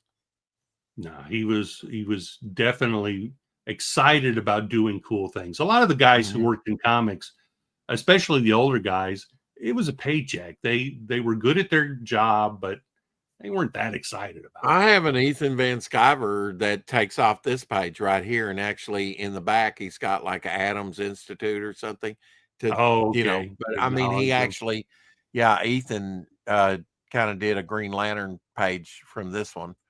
Well, he put like Julius Schwartz and Denny O'Neil and Neal Adams on the truck, the panel truck there too. There you go. This has got some of the DC staff in the background, and Jimmy Carter, President Jimmy Carter, on there.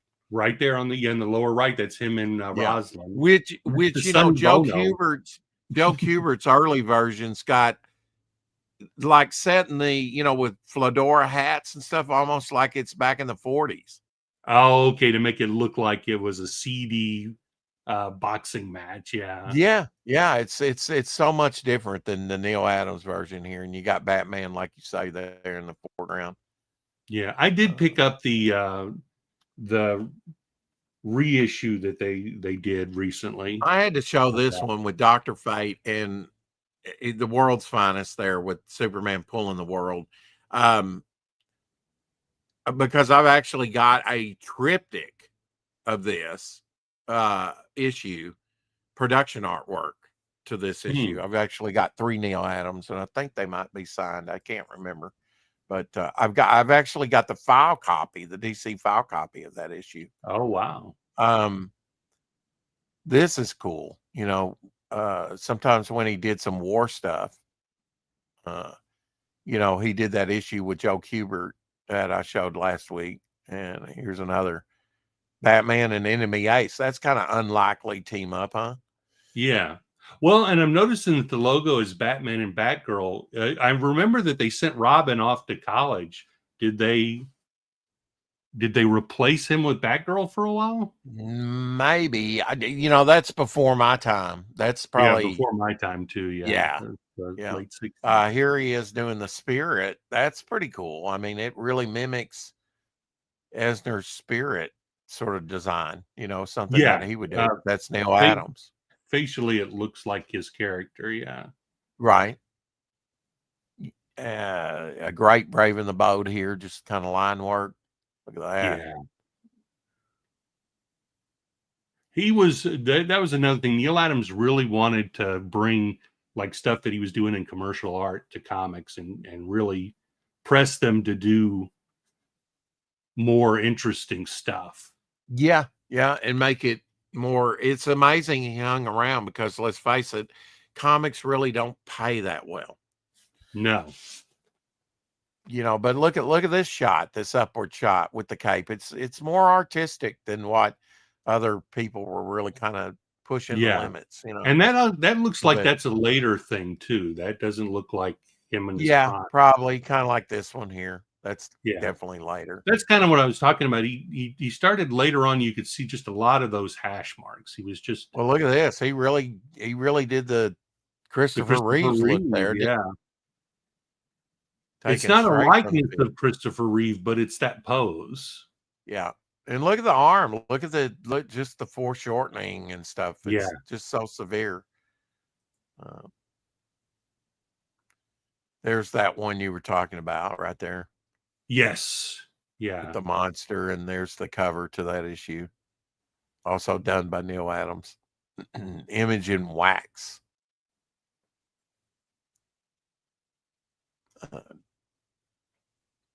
His Avengers cover there for 93. Yeah, I've seen images from his Avengers comics, but I wasn't reading Marvel back then. See, Ant-Man goes, I wasn't either. This was before my time too. Yeah. You know, this would have been back issue status. But some great stuff, especially when, and here's the start of it where Ant-Man there's on the lip. For some reason, he's got to go inside the Vision's body, which is an android, and he's even got like antibodies that are kind of these rectangle things that you know. He did some promo stuff too. Here's a promo piece he did on X-Men. Yeah.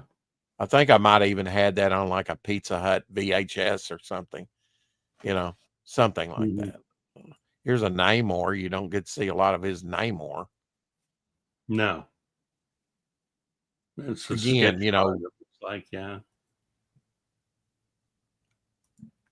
Wonderful Green Arrow piece with Speedy. Yeah.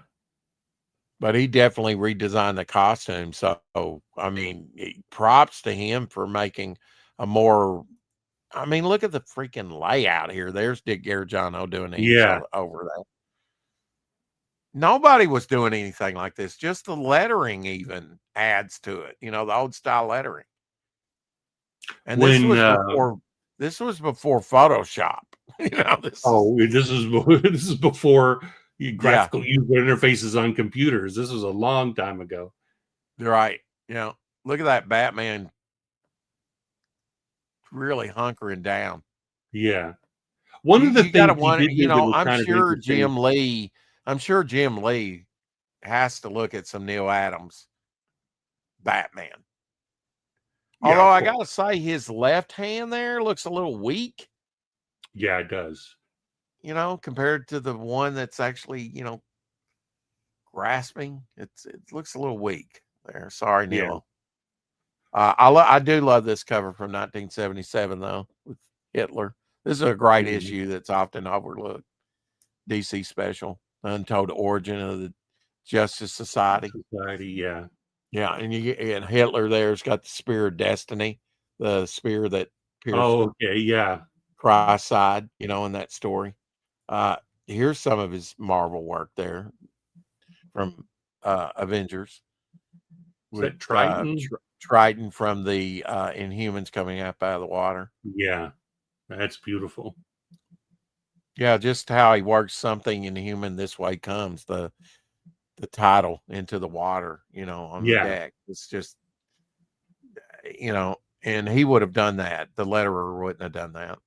Right. That's some of the Will Eisner inspiration. Yeah.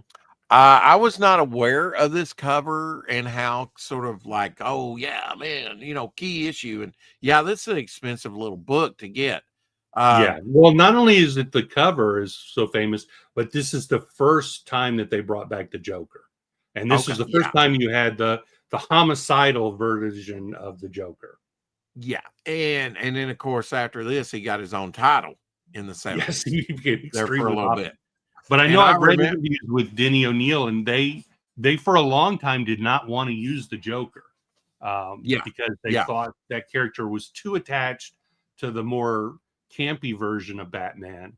And so when they finally did, they really went all out. Yeah, well, they got a good artist to, you know, actually make him maniacal and insane and because he gave him that, you know, extended face, you know, with the huge smile and stuff. Because he was always he was kind Caesar of Romero wide before. Yeah. And he made him really skinny and just insane. Well, I was going to say, you know, where I first saw this cover, maybe, I mean, I might have seen it in a book somewhere, but was the dollar version. You know, they were doing like dollar comics, DC. And I would say about 7 or 8 years ago, they had a dollar reprint of this, and I bought it for like $3.99. Or no, I guess it was $1. It might have been a little bit more than that, maybe a $3.99 reprint. But I kind of remember when they did that. They had like some kind of trade graphics around the cover. Yeah, I don't think I've seen this particular Superman by Neal Adams. I don't either. I think that's from his later stuff. Yeah, he was putting that heavy line around the S. Oh yeah, thing. yeah. Look at that, Daredevil. Wow. You know, when I look at a piece like this, I'm like, yeah, this is fairly simple if you know perspective to do the buildings right, but the pose is not that. I mean, it's dramatic, but it's, you know, if you just drew that, you're not gonna, oh man, you're as good as Da Vinci or Michelangelo, right? Yeah, but look how he did. Look how it's not just a straight street. There's a curve on the street. It really gives you a sense of vertigo, like kind of a fisheye view, something. Yeah. He always had that perspective. But my point is that look how color plays a part to make this to next level. Yes. not only on the costume, but like his, his sonar and the muted palette for the background so that the main figure does stand out. Yeah. Color plays such a big part in making this, taking it to the next level. I know it's Neal Adams' work, but with a good colorist, you can even enhance Neal Adams, True. And with terrible coloring, you can dehance. This almost looks like the old 60s model. I was going to say that looks like it's for a maquette or model. Yeah, like one of those old models that that Infantino probably did the original artwork to, Yeah. And it was kind of like more of a chunky barrel Batman, barrel. Yeah, the barrel-chested Superman. Apparently, he stepped in a hole because look, it's like, nah, I'm not going to draw that foot. Yeah. Well, there's a ledge there. It does go. Yeah, there's a ledge, but I mean, there's. Yeah. I will say this: this connects that and him grabbing back to that other the pipe makes him kind of like a gargoyle himself, and part of the ledge. Yeah. Although it does look like whatever he's holding on to is going to break. It does, yeah, but I think he can recover. Yeah. He's precarious. There's a Conan for you. Oh, that's a rare thing. You don't see a lot of Neal Adams Conan. Mm-hmm. But he did do some Conan, and Tarzan and other, here's one of his X-Men pages, layouts. He was doing something very dramatically in X-Men that had not been seen in X-Men before. Yeah, those X-Men pages are really dynamic and lots of foreshortening and perspective stuff. He was pushing, and like you said, it didn't save the book. No. And I would say anything that he kind of took over, he really took it over and made it his. Yeah. He didn't play around. He didn't take any prisoners. Here's another X-Men there with the Beast. Yeah, and that Beast. That little thin visor that Cyclops had back then. Yeah. I can't wait till that John Byrne thing comes out. I'm so excited. I saw a picture on Facebook yesterday. Somebody had put up a picture of him working on the inks on it. And I'm not saying that his continuity stuff was, and he even took a public domain character like Silver Streak, the name.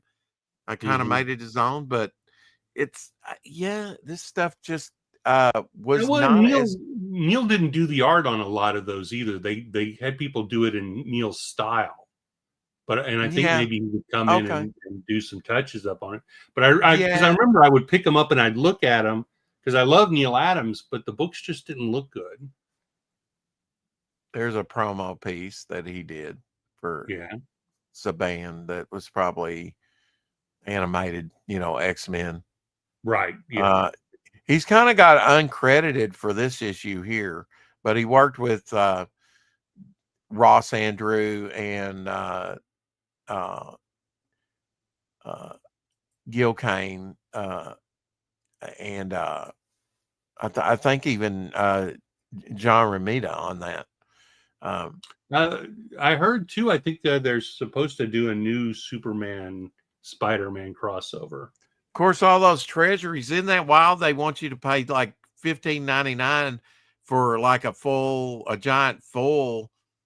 I never thought that they would make a full cover for a treasury edition, something that size. Those foil ones are $19.99. I think it was $15.99 for the regular. They've upped it now. Okay. Yeah, I think the foil ones were $19.99 if I remember correctly. Here was a cover that was actually done by John Buscema, Silver Surfer number 4, which was the low distribution issue and worked quite a bit now.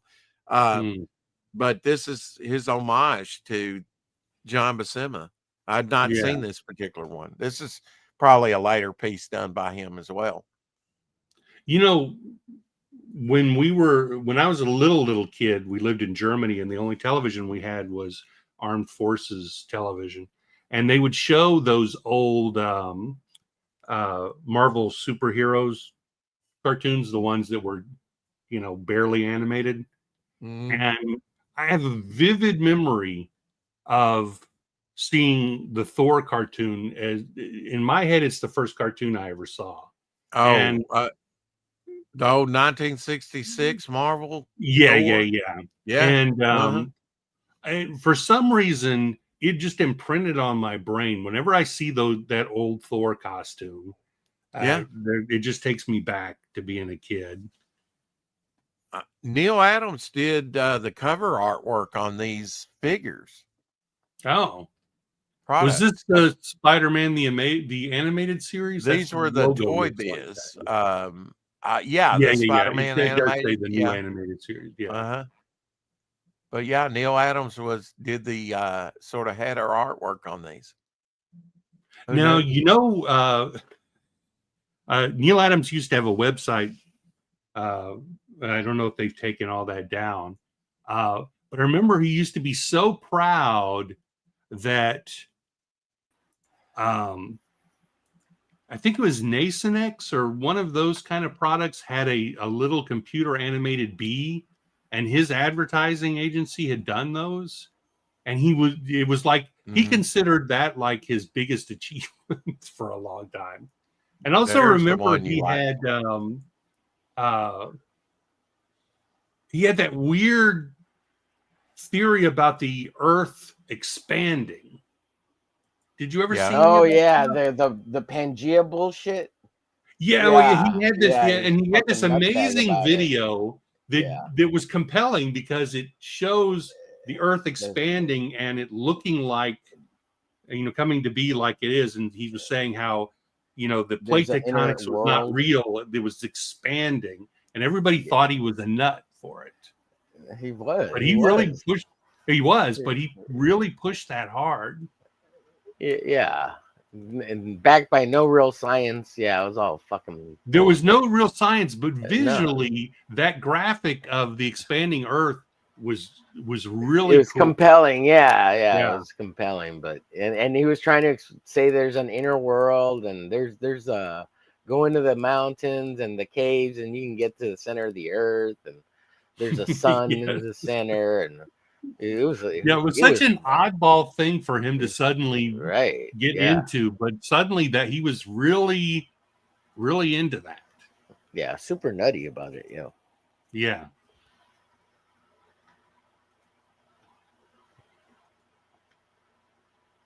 Hi, how's it going, everybody? How y'all doing?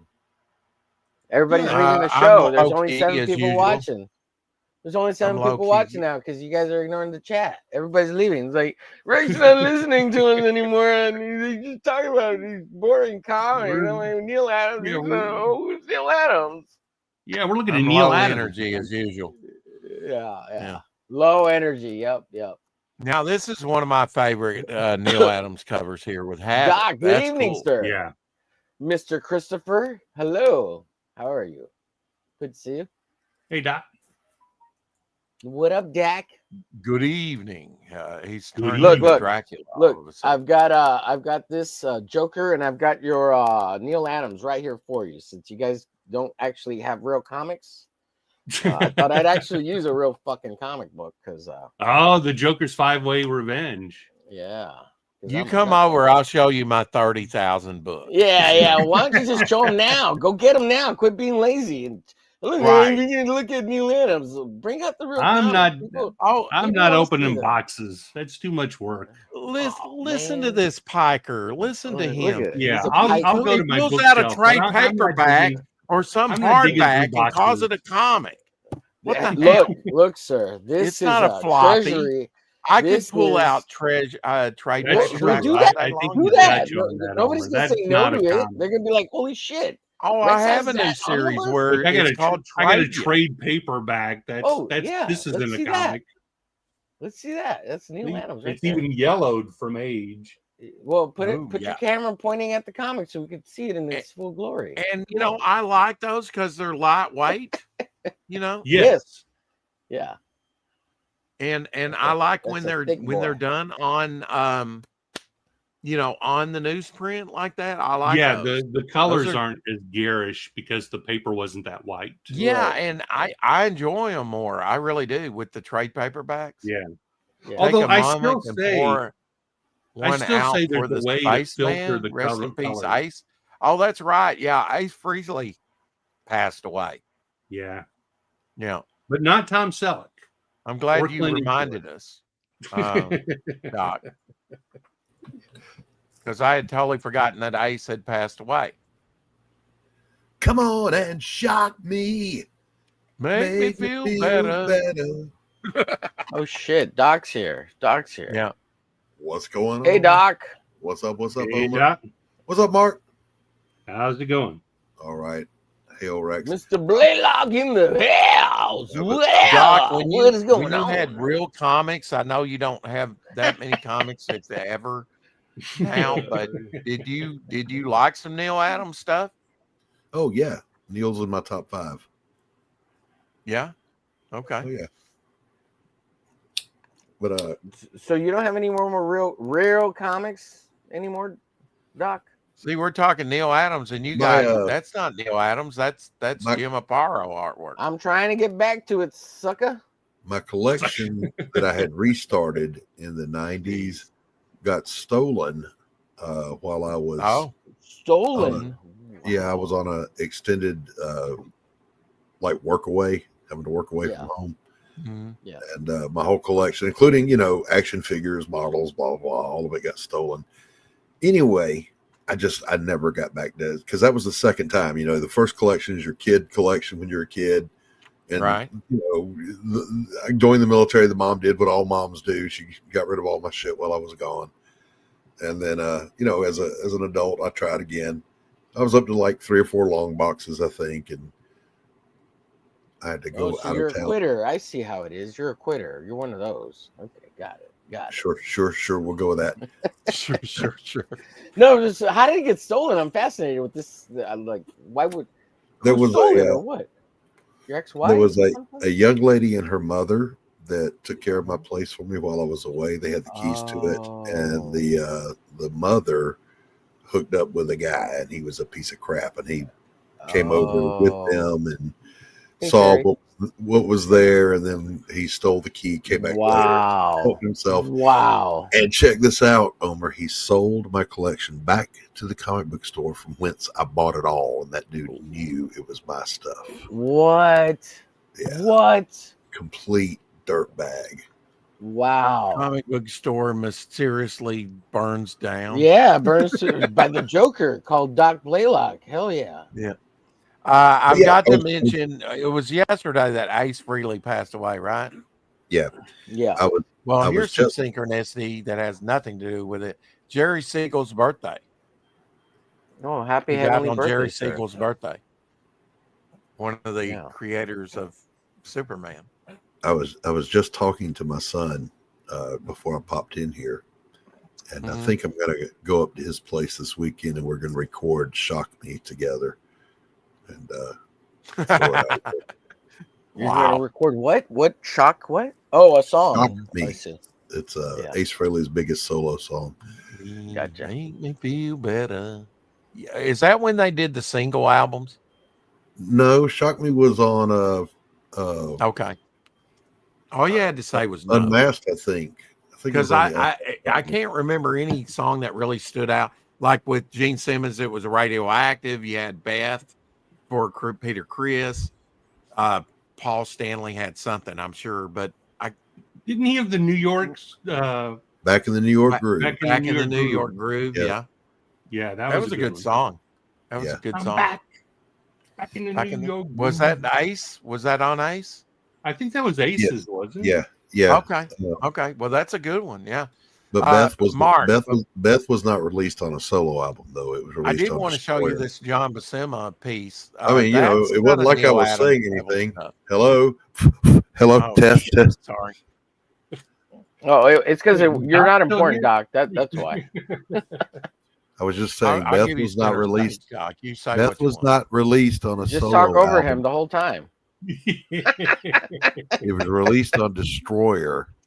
It was the B-side to Detroit Rock City. All right. That's cool. Yeah. Are you finished? Yeah, that's all I wanted to say. But I was busy being interrupted. It's difficult. We're just messing with you, bud. There's that great line from The Darkest Hour with Gary Oldman playing Winston Churchill, where he and Adderley, it's Halifax, are arguing, and they keep interrupting each other. And Churchill throws the chair down and screams, "Would you stop interrupting me while I'm interrupting you?"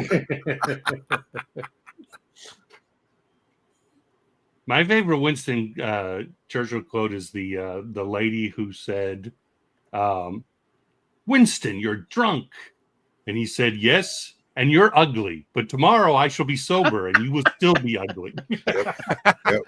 Oh. His wife said, "Oh, Winston, we're getting old." He goes, "Yes, my dear, I'm afraid you are." So I just wanted to 1951. I just wanted to prove to Rex real quick how crappy the covers of these Howard the Duck magazines were. Oh, yeah. Okay. Yeah, they really. Here's a Jack Davis one that's okay, but look at how crappy that logo was. Here's a painted Play Duck cover. Yeah, I like the. Look at how crappy this one of the painting. Yeah. Yeah, that's pretty horrible. So why did you get these? Why did you break down and get these? Because I did not. I'd never ever read one. I never had one, and I just saw an eBay thing with a group of them. That one's nice. Now that's a nice one. There, yeah, I like that. And notice he's yellow and has pants. At this point, the lawsuit has been settled, and they had to make Howard look different from. Well, he started out in Man Thing. That's the right. Comic book. Yeah. That one he looks like Darkwing Duck almost. This is a superhero one. It's kind of a Batman parody, and it's drawn by Marshall Rogers. Oh yeah, and another great Batman artist. I was going to ask you earlier when we were talking about Neal Adams' Batman. Did you see the little bit later mid 70s with Terry Austin Inks Marshall Rogers run? Because that's pretty good. Those are some good books. I tell you though, my favorite Batman artist is Don Newton. He's not the flashiest, but I love Don Newton.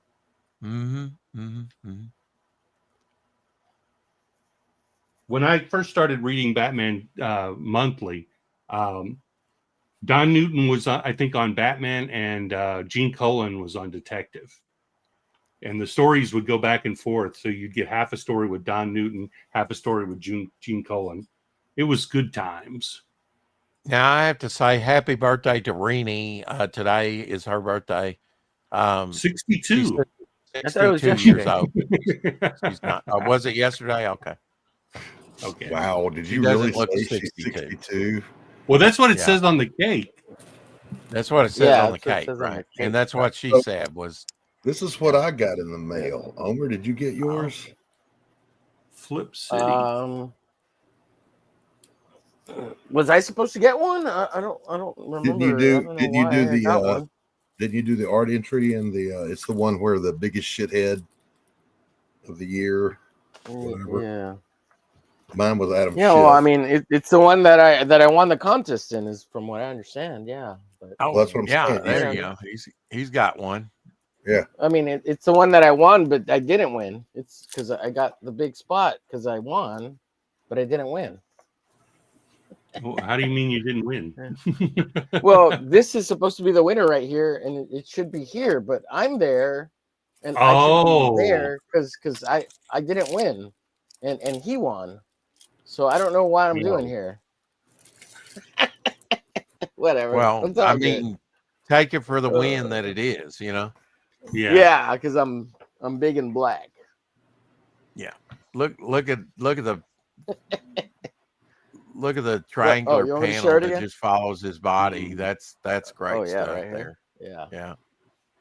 And look at the Joker kicking him in the face with the heel of his boot. So condescending. Yeah. Did you say condescending? Condensing. That condensation. $229. Water on somebody, Doc. We okay, condensation, yes. We are $229. We got a new backer Wednesday. Okay. Late Wednesday.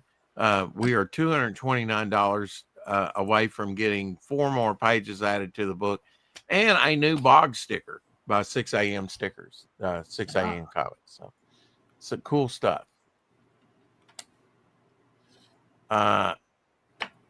Carrie says she got her a mercenary guild in today. That's cool. Hope you enjoy that.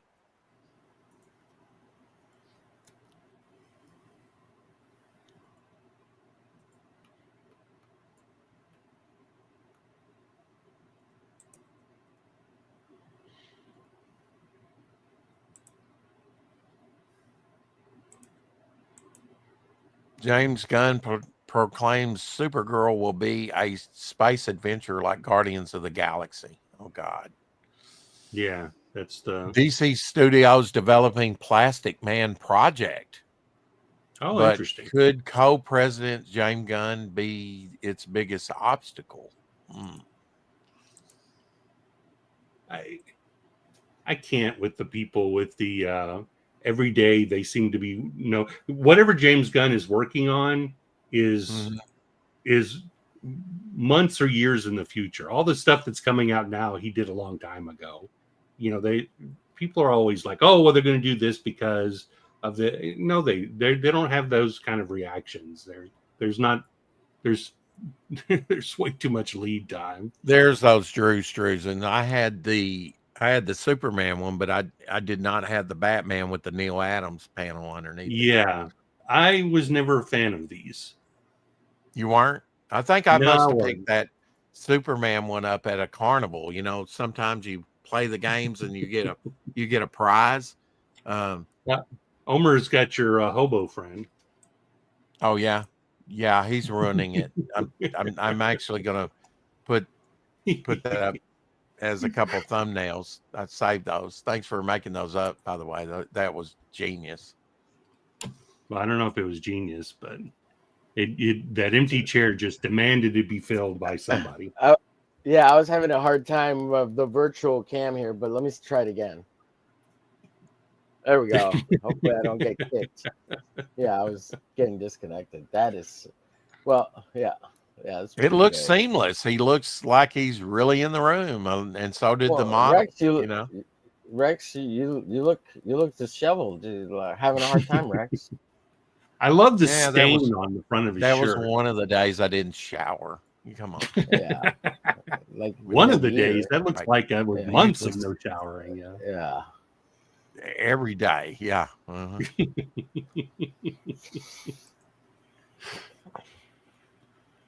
They just unveiled in Cleveland Siegel and Schuster Superman statue. I don't know if you saw that, but that's pretty cool. Well, I think I saw something about where they're actually it's the two of them and then Superman.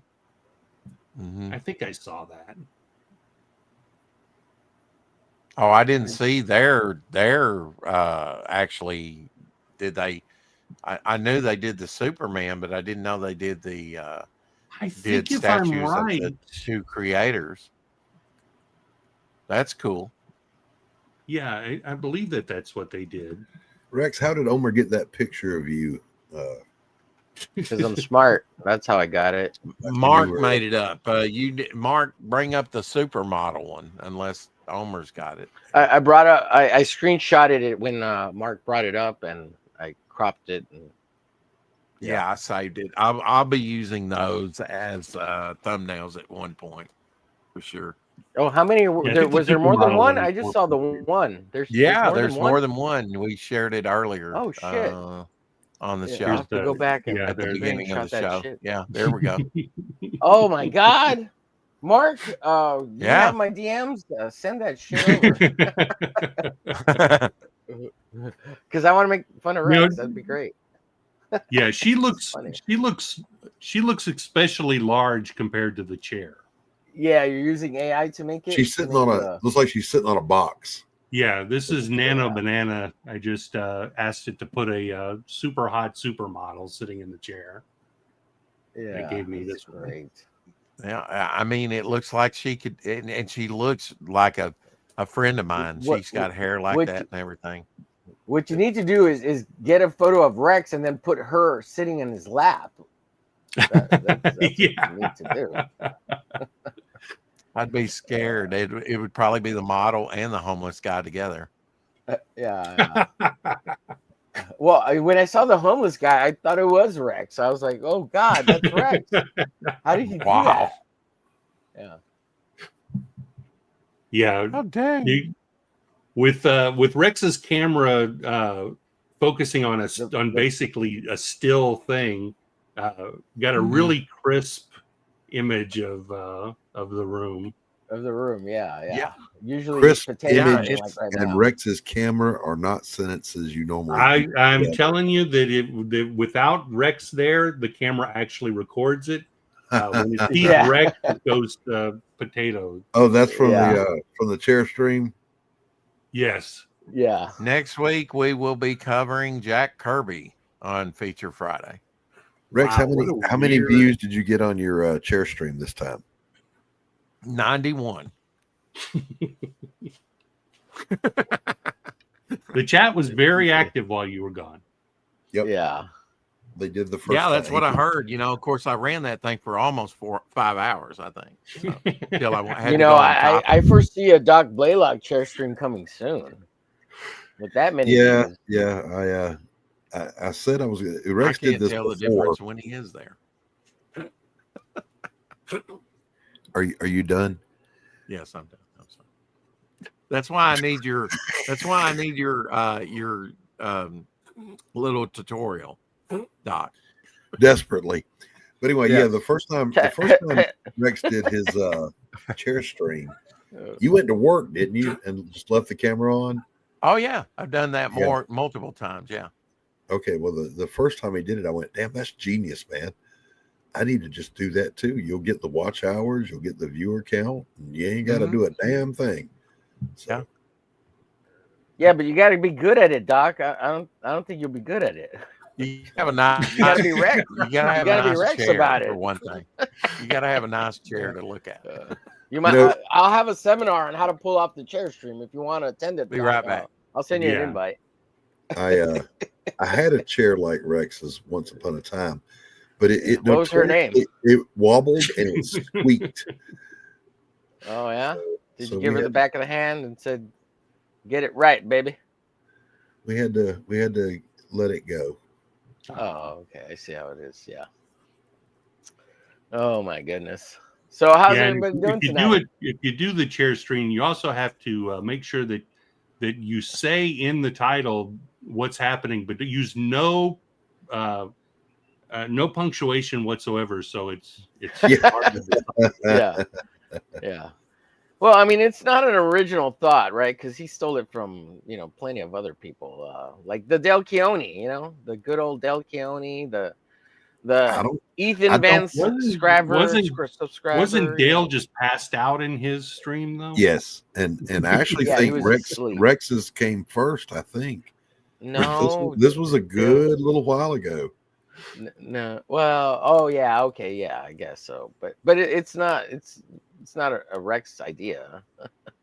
No, Rex never had an idea. Find out. Rex steals everything from everybody else, just like all his characters. Rex has never actually had an idea, Omer. Come on. Yeah. He just thinks he does because he can't remember where he got them from originally. Yeah, it's the Alzheimer's. He's got early dementia, onset dementia. Yeah. He's got Biden. Now, Mark, is this chick the only other one, or do you have more than these? Well, I just did the 2, and I didn't get any responses from Rex, so I stopped. But yeah, if you got ideas for more, just these 2, I'm going to meme the shit out of them. I'm going to meme the shit out of them. I'm going to meme the shit out of these 2. and make Rex famous so he can get more attention on his channel, and it'll be great. He's gonna love it. Rex is gonna be mad though because he wanted to use those for thumbnails. No. He can still use them as thumbnails, and I'll tag him so that people will go to his channel hopefully and subscribe to him. Omer, Yes, send me the homeless guy. I'll use it as a thumbnail for my show too. Look at better that, to get Rex, it from you're Mark stealing because your I thumbnail. screenshotted it and it's not. I know. probably There's as no pristine reason as- for me to use it if they're as going to Mark. use it. You know. So thanks for sharing. Rex, the fact that someone else has had an idea has never stopped you from using it before. Although, Mark, if you send You're me right. the I mean, I'll high-res, still that would use be it. Awesome. It'll probably be tomorrow's thumbnail. What's that, Omer? Mark, I'm gonna put my email in the private chat so you can email them to me if you can, because you got nice high res, and I just did a screen grab, so they have a little grain in them. Yeah, but that way I can send them to Rex, or you probably send them to Rex too. But I can thumbnail them or something for you, Rex, to make a thumbnail. Or okay, I don't know, whatever you want, Rex. Cool. I kind of like them thumbnails just as sometimes, full Rex. screen like this, you know. yeah. Although you get the 'cause StreamYard you're logo, that's homosexual. like 3 times. You're right. Which is kind of funny too, right? Because with the logo, it's like retarded. It's like extra retarded. Yeah. Well, it works for the hobo because it looks like he's blurry-eyed. Oh, the duck. Yeah. Yeah. I'm on the free hours, so I guess we better get out of here before I chew up all my hours. But yeah, not paying for Rick, StreamYard. I put my email in those the free private. hours. It's not private or anything. You can find it. omerglitch@gmail.com. Just so you can see it there. Okay, I see it. Yeah, I'll drop them in there. Oh my god! After this shit show, we may all be homeless. Keep collecting.